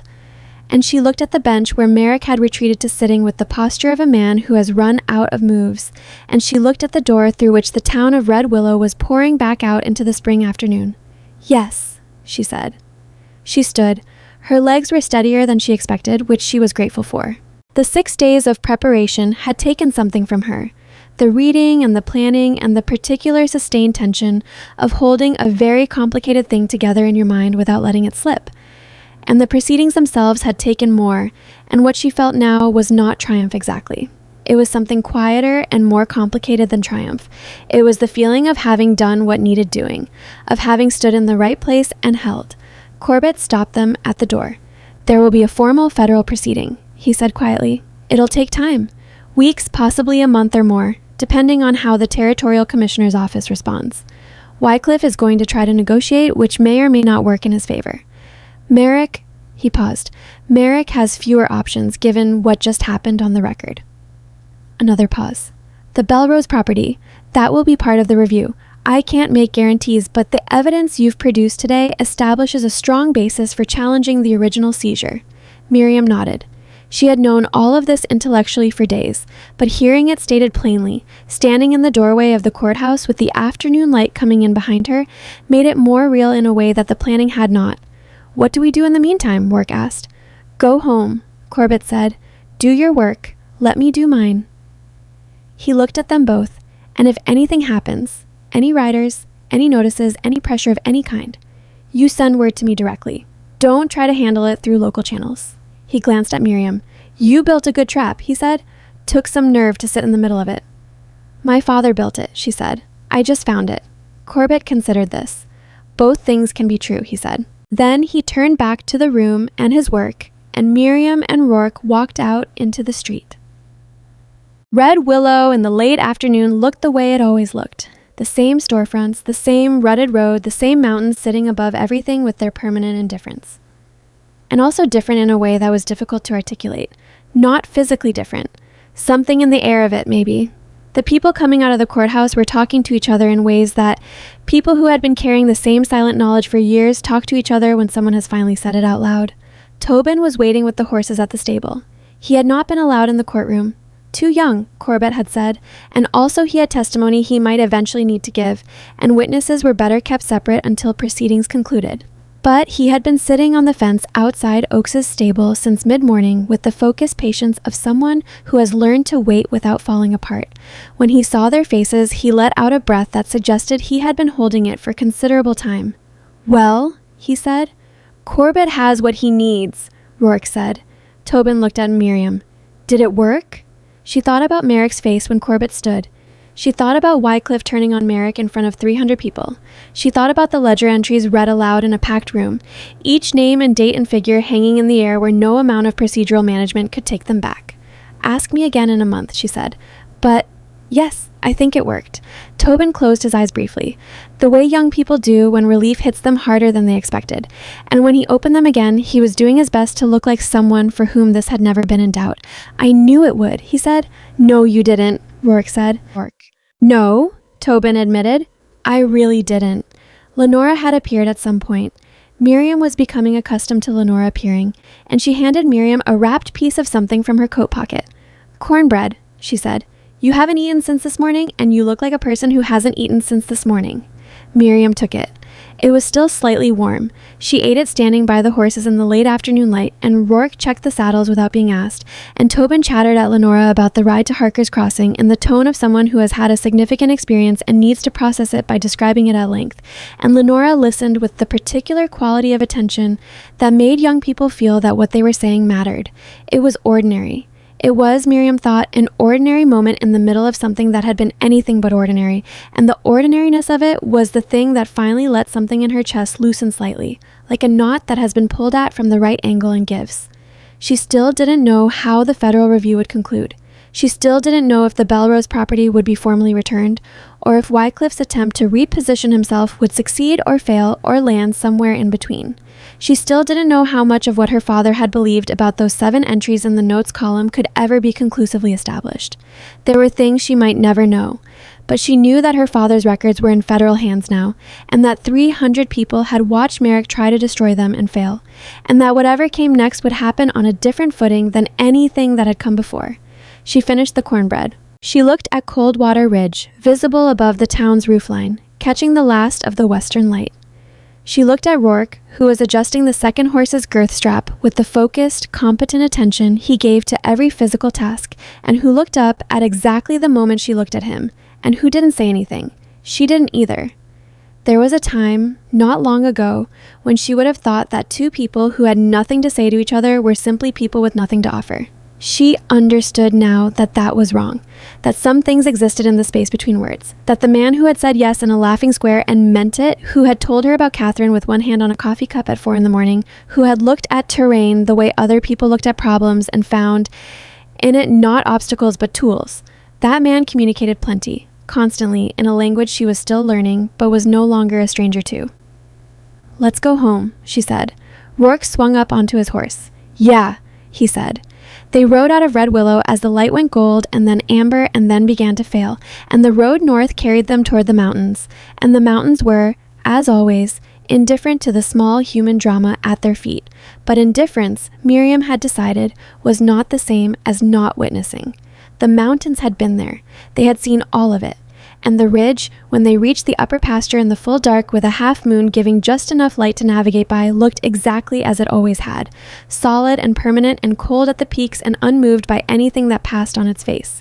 Miriam thought, that's enough, to have the mountains see it, to have the room see it, to have the evidence in the hands of someone who would use it. The rest would come. She rode on. The federal review took 31 days.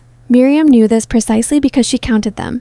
The way you count things when the outcome of the counting matters, and you cannot make it come faster by wanting it to. She crossed each day off in the small notebook she had started keeping. Practical things, mostly. Notes about the property records she was studying and the legal text Rourke had on his shelf, and the questions she needed to ask Corbett when she next had occasion to speak with him. And the counting was not anxiety exactly, but a form of discipline. A way of reminding herself that time was passing and that passing time meant the process was moving even when it felt perfectly still. The mountain in those 31 days did what mountains do in late spring, which is change without appearing to. The snow line retreated. The lower pastures came green. Rourke's horses, the ones he bred and sold, moved from the sheltered winter paddock to the open south field and seemed to have opinions about this that they expressed by running in the particular extravagant way horses run when they have been confined and are suddenly not. Tobin watched them from the fence one morning and said, "That's what I feel like." Rourke beside him said, "Don't run into any fences." Tobin looked at him. Was that a joke? Possibly, Rourke said, and walked back to the barn.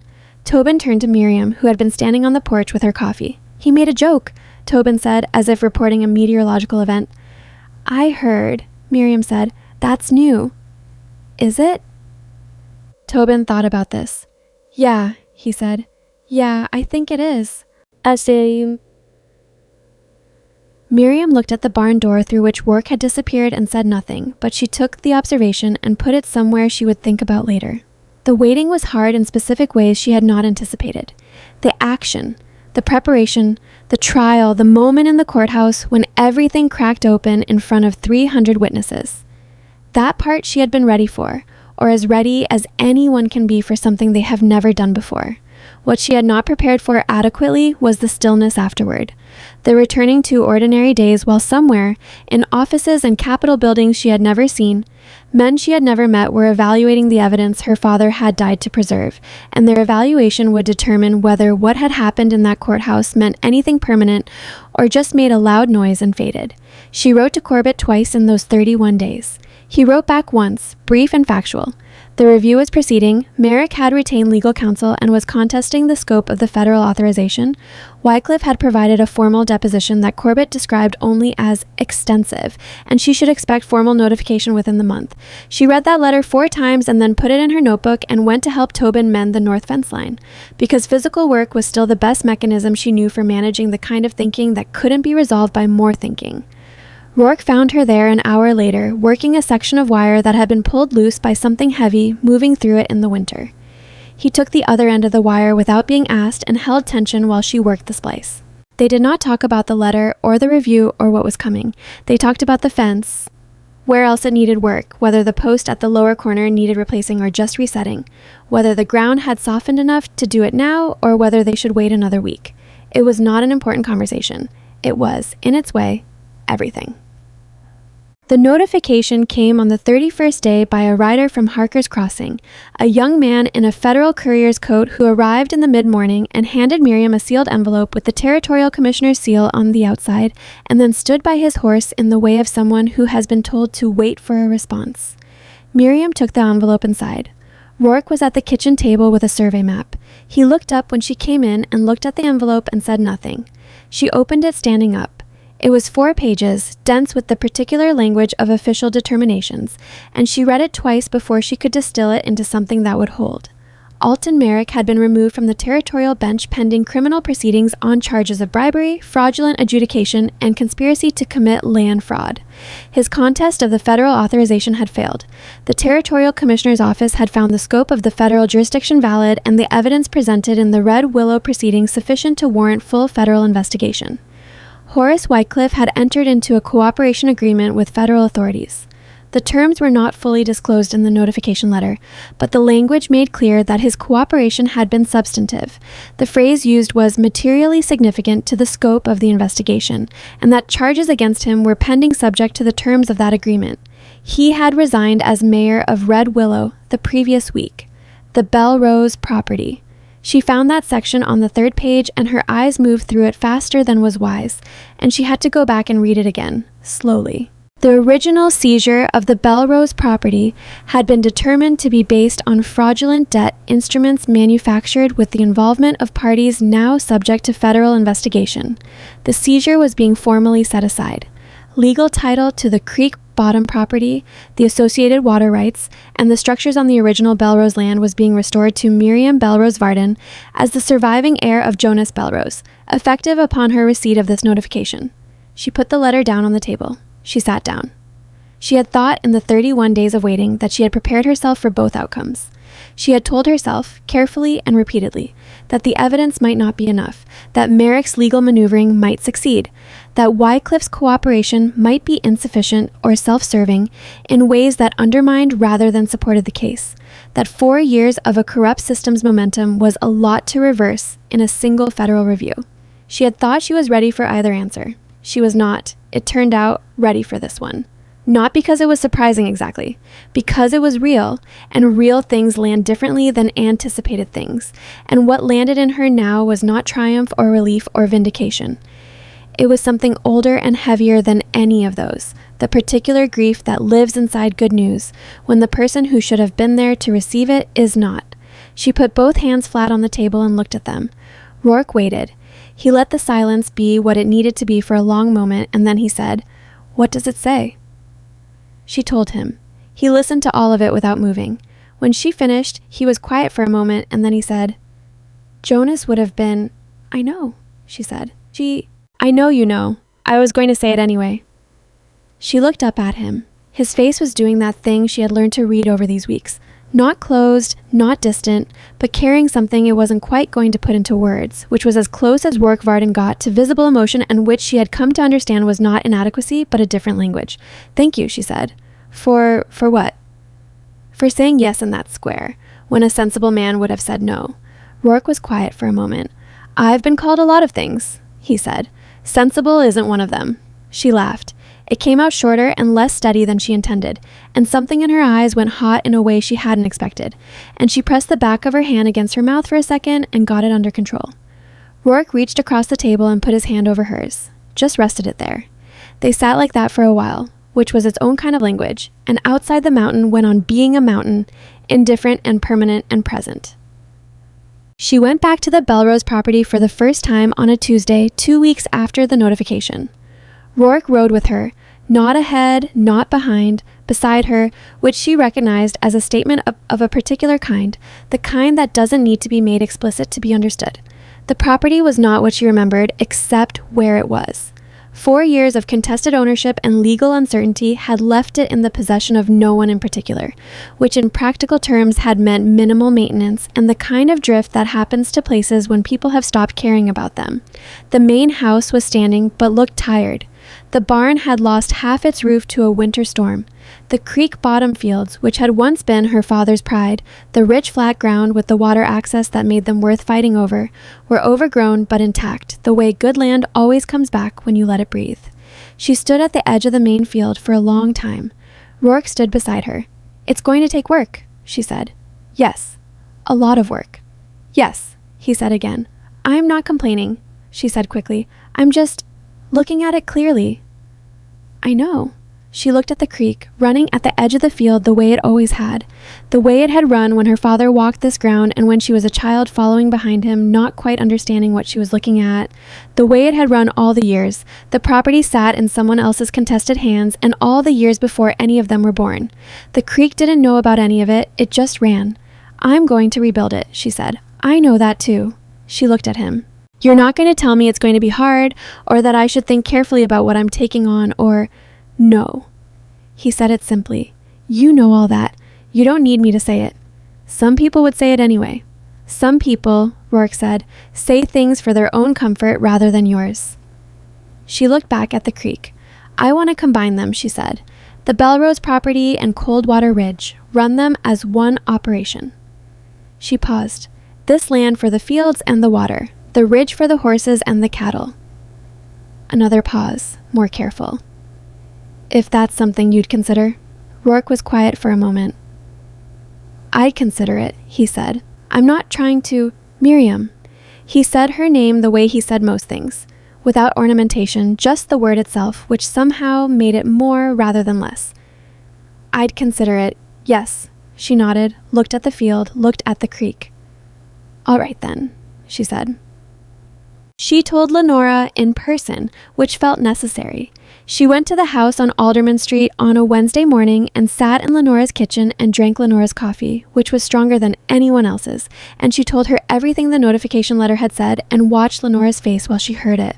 Lenora was not a person who showed things easily.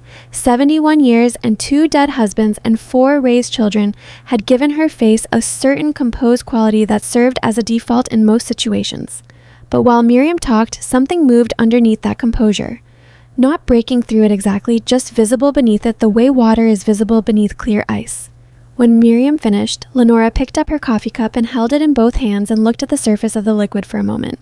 "Your father came to see me," she said, "about a week before he died." Miriam went still. "I never told you because I didn't think it would help you and I didn't know what it meant." Lenora looked up. "He wasn't frightened. I want you to know that. I've thought about it many times and I'm certain he wasn't frightened. He was careful. He told me he had put something somewhere safe and that if anything happened to him, the right person would find it eventually." She paused. "He said, 'The right person always looks.' Miriam set her cup down. "He meant me," she said. "He meant you." Lenora looked at her steadily. "He wasn't guessing, Miriam. He knew you. The way a person knows someone they have paid attention to for 20-some years and found, consistently, to be worth the attention." She picked up her cup again. "I thought you should know that." Miriam sat with this. It was one of those moments where the thing you hear rearranges something that has been sitting slightly wrong for a long time. Not a dramatic rearrangement, nothing visible from the outside, just an internal settling into a better position. Her father had not simply hidden his evidence and hoped. He had made a decision about who she was and trusted it. She had not known, until now, that he had made that decision that deliberately. She was glad to know it. She was also glad that she would never be able to tell him so, because the fact that it would have embarrassed both of them was the most truthful evidence she had of who he actually was. "I miss him," she said. "Yes," Lenora said. "I imagine you will for a long time." They sat in the kitchen for another hour, talking about less significant things, the way women who have said something important to each other often talk afterward about ordinary things. The weather, the condition of the road out to the northern ranches, whether the dry goods store was going to get the bolt of cotton fabric Lenora had ordered before the end of the month. The ordinary things were not a retreat from what had been said. They were a way of absorbing it, letting it settle into the texture of a normal afternoon so it could stay. When Miriam left, Lenora stood on the porch. "Bring that husband around," she said. "I still haven't had a proper conversation with him." "He doesn't do much proper conversation." "Neither do I," Lenora said. "We'll get along fine." The formal proceedings against Merrick continued for several months, which Corbett had warned them would happen. Legal processes at the territorial and federal level moved at their own pace, governed by schedules and jurisdictional requirements that bore no relationship to the urgency of any individual situation, and Miriam had to learn to exist alongside this reality without letting it consume her attention entirely. She had work. The Bellrose property demanded it. She and Rourke had decided to approach the combined operation in stages, which was the sensible thing and which Miriam found genuinely difficult to honor, because looking at the creek bottom fields overgrown and underused made something in her impatient, in a way that she recognized as her father's impatience and tried to manage accordingly. She started where she could. She walked every acre of both properties, mapping in her notebook what needed doing and in what order, the way her father had once taught her to look at a problem. Not from the outside in, but from the ground up, from the specific to the general, from what's actually here to what it could become. Tobin turned out to be more useful than his stated list of competencies suggested. He could build things, which he had never mentioned. Not expertly, he had learned by doing rather than by instruction, which meant his methods were sometimes unconventional and his results were always functional rather than beautiful. But the barn roof, which needed replacing before winter, he and Rourke rebuilt together over 2 weeks in early summer, and it held through the first October storm without complaint. He also turned out to have a specific gift with horses that went beyond simply not frightening them. Rourke noticed it first. He said so at supper one evening, not as a compliment exactly, more as an observation. "You've got something with the gray mare. She doesn't let anyone handle her left side." Tobin looked up from his plate. She had a bad experience with something on her left. Rope, maybe, or a gate. Takes her a while to trust that direction from someone. "How'd you figure that out?" "I just watched her." Rourke looked at him for a moment. "Start working her with the chestnut filly," he said. "The one I was going to sell this spring. I want to see what you do with her." Tobin did.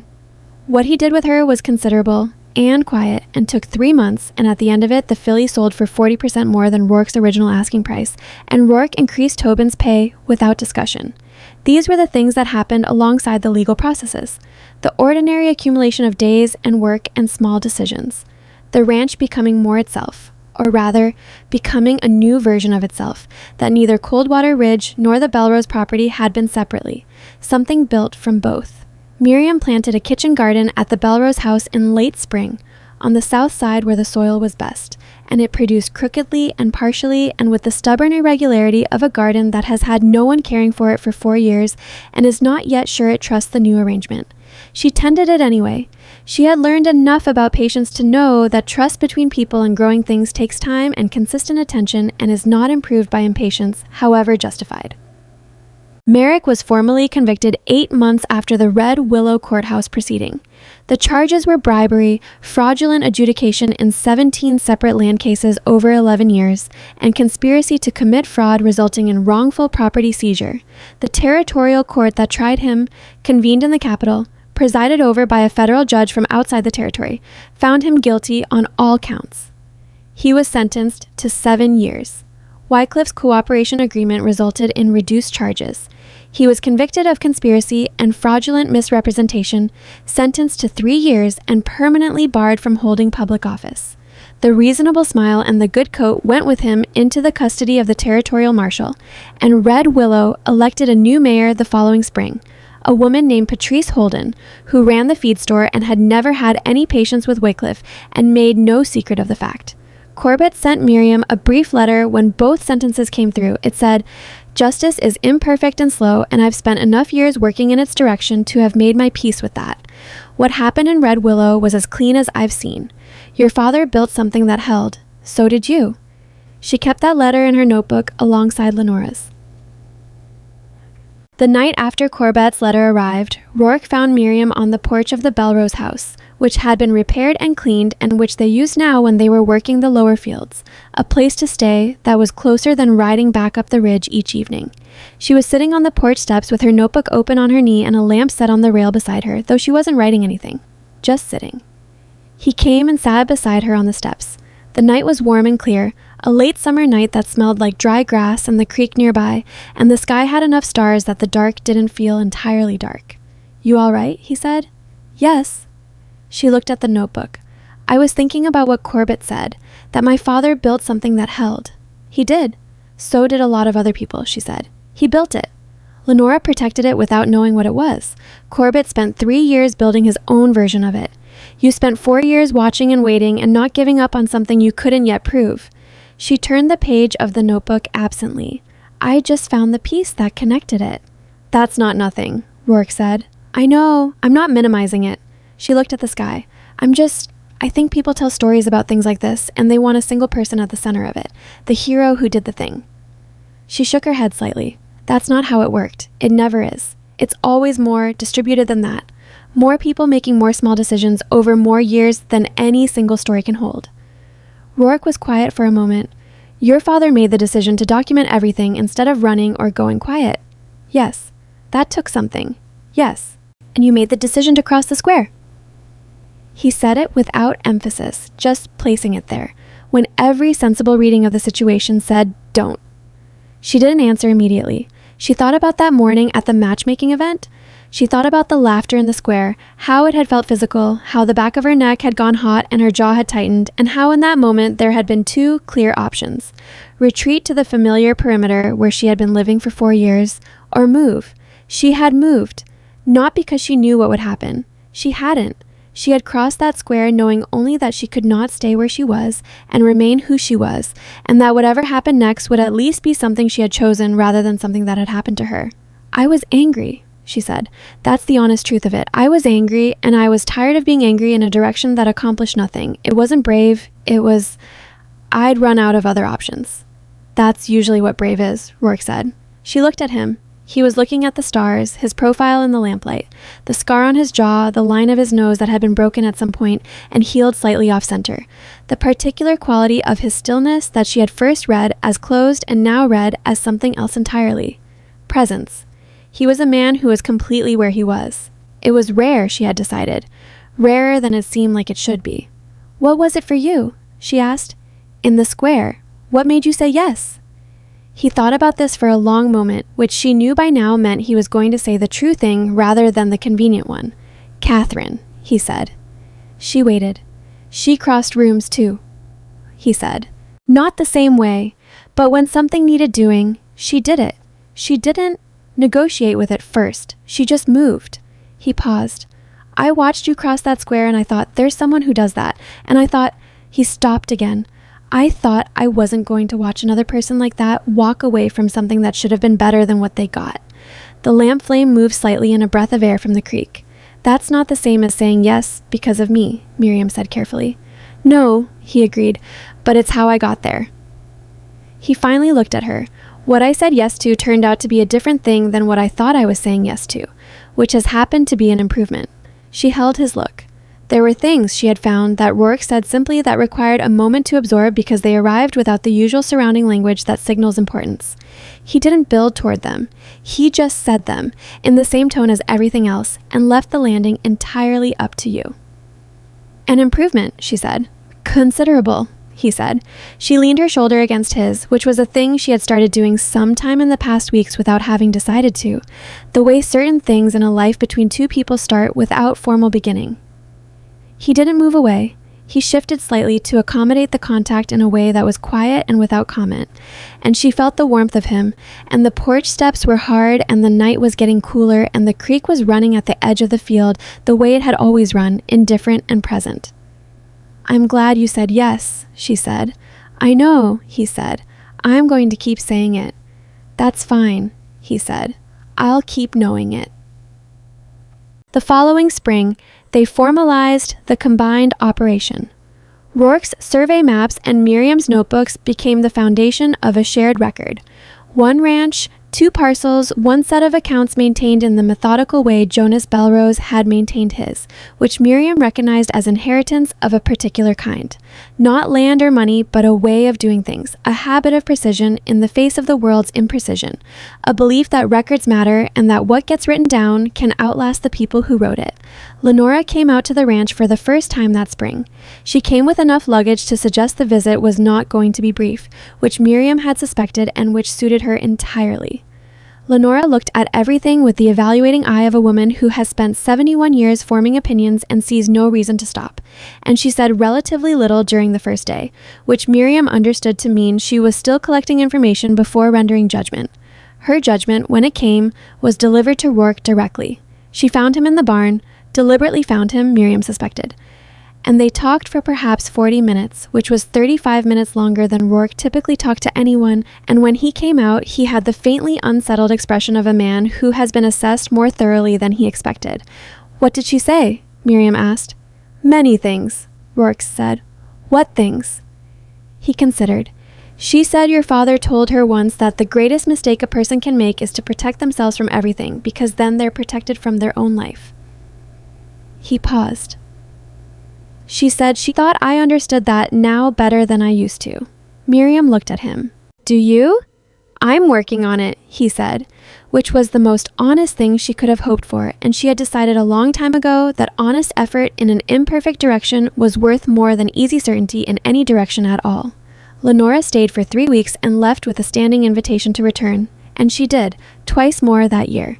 Tobin, by the end of that summer, had taken on enough of the horsework that Rourke was beginning to talk about it differently, not as ranch handwork, but as a specialty, something worth developing deliberately. He was 17 now, taller than he had been, with most of the self-consciousness of 16 beginning to recede and something more settled emerging in its place. He still ate everything in sight and still said occasionally alarming things without meaning to, but he had developed a particular quiet authority around the horses that people who came to buy noticed. And Rourke had taken to letting him handle the negotiations, standing back and letting the boy find his own footing in those conversations. It didn't always go perfectly.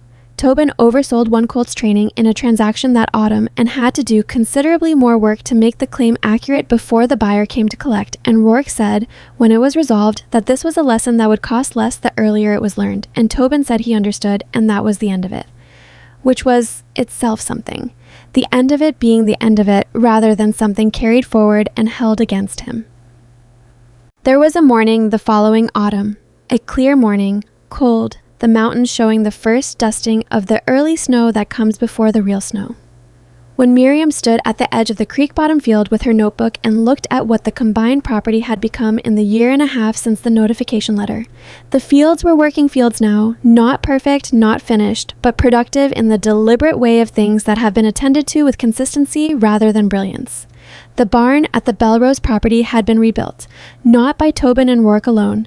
2 men from the neighboring ranch had come to help for a week, and Miriam had fed them, and they had worked, and that was the beginning of something that was not exactly friendship, but was the thing that comes before friendship, which is mutual, reliable presence. There were families on the road between Red Willow and Coldwater Ridge who had stopped at the ranch in the past year, some of them once, some of them more. a widow with 3 children whose property had been among those listed in her father's notes column, 2 older men who had ranched the area for decades and whose testimony had contributed to the federal investigation scope, a young woman who had arrived alone with a horse and a letter of introduction from Lenora looking for work and who had been offered a trial period and had stayed. It had not been planned exactly, but Miriam had noticed, the way you notice things when you are paying the kind of attention her father had taught her, that the ranch was becoming something her father might have recognized, if not in its specific form, then in its spirit. A place where the ground was solid and the accounts were honest, and the people who came were not sorted by their reputations or their names, but by whether they showed up and whether they did what they said they would. She was thinking about this when she heard Rourke's horse on the track from the upper pasture. He rode down and stopped beside her and looked at the field. "What are you writing?" he said. "Nothing yet," she said, thinking. "About what?" She looked at the creek, running in the early cold, the sound of it steady in particular. "My father thought that documenting things was the most important thing a person could do," she said, keeping the record, writing it down so it could be checked against what happened afterward. She looked at her notebook. "I used to think that was just his nature, the way some people are careful and some people aren't." She paused. "I think now it was a decision, a thing he chose because he understood that the truth doesn't survive on its own. It needs people to carry it." Rourke listened. "I think that's what he was trusting me to do," she said, "not just to find the chest, to be the kind of person who carries things forward, who doesn't let the true version of things get replaced by the convenient version just because the convenient version is what everyone is saying." She closed the notebook. "I'm not sure I always do that well, but I'm trying to." Rourke was quiet for a moment. "Jonas knew who you were," he said, "before you did." "I think so." "That's not a small thing, being known that clearly by someone." "No," she agreed, "it isn't." The cold morning settled around them, and the horses moved at the edge of the field, and Red Willow was visible in the far distance below. The rooftops and the church steeple and the square where, less than 2 years ago, 300 people had laughed at a woman who refused to lower her head. Red Willow had not, in the end, determined her future. She had. Not alone, not without her father's careful records, or Lenora's full room, or Corbett's 3 years of patient work, or Tobin's 20 miles walked, and his showing up, and not without the man on the horse beside her who had said yes in a public square for reasons that were part grief and part recognition and part the particular stubbornness of someone who has decided that the world's habit of reducing people to its most convenient version of them is a thing worth resisting. Not alone. But she had crossed the square. She had found the chest. She had stood in the courtroom and turned to face 300 witnesses and said the true thing at the moment when saying it cost the most. Some things, in the end, you have to do yourself. Not because no one else will help you, but because the crossing, that specific, irreversible act of moving when everything in the room says, don't, belongs to the person who does it and cannot be done by proxy, and changes you in the doing of it in ways that cannot be undone. The woman who had bent over a washboard at dawn, raw-handed and invisible, had crossed a square and kept crossing, had found what her father left her and done what he trusted she would do with it, had built, out of contested ground and difficult history and a strange marriage to a man who communicated mostly in silences, something that held. It was not the life she had imagined when she was 23 years old and the sheriff's men came with their papers. It was considerably less predictable than that, and considerably more hers. Rourke's horse shifted. He looked at her. She looked at him. "Come on," she said. "There's work."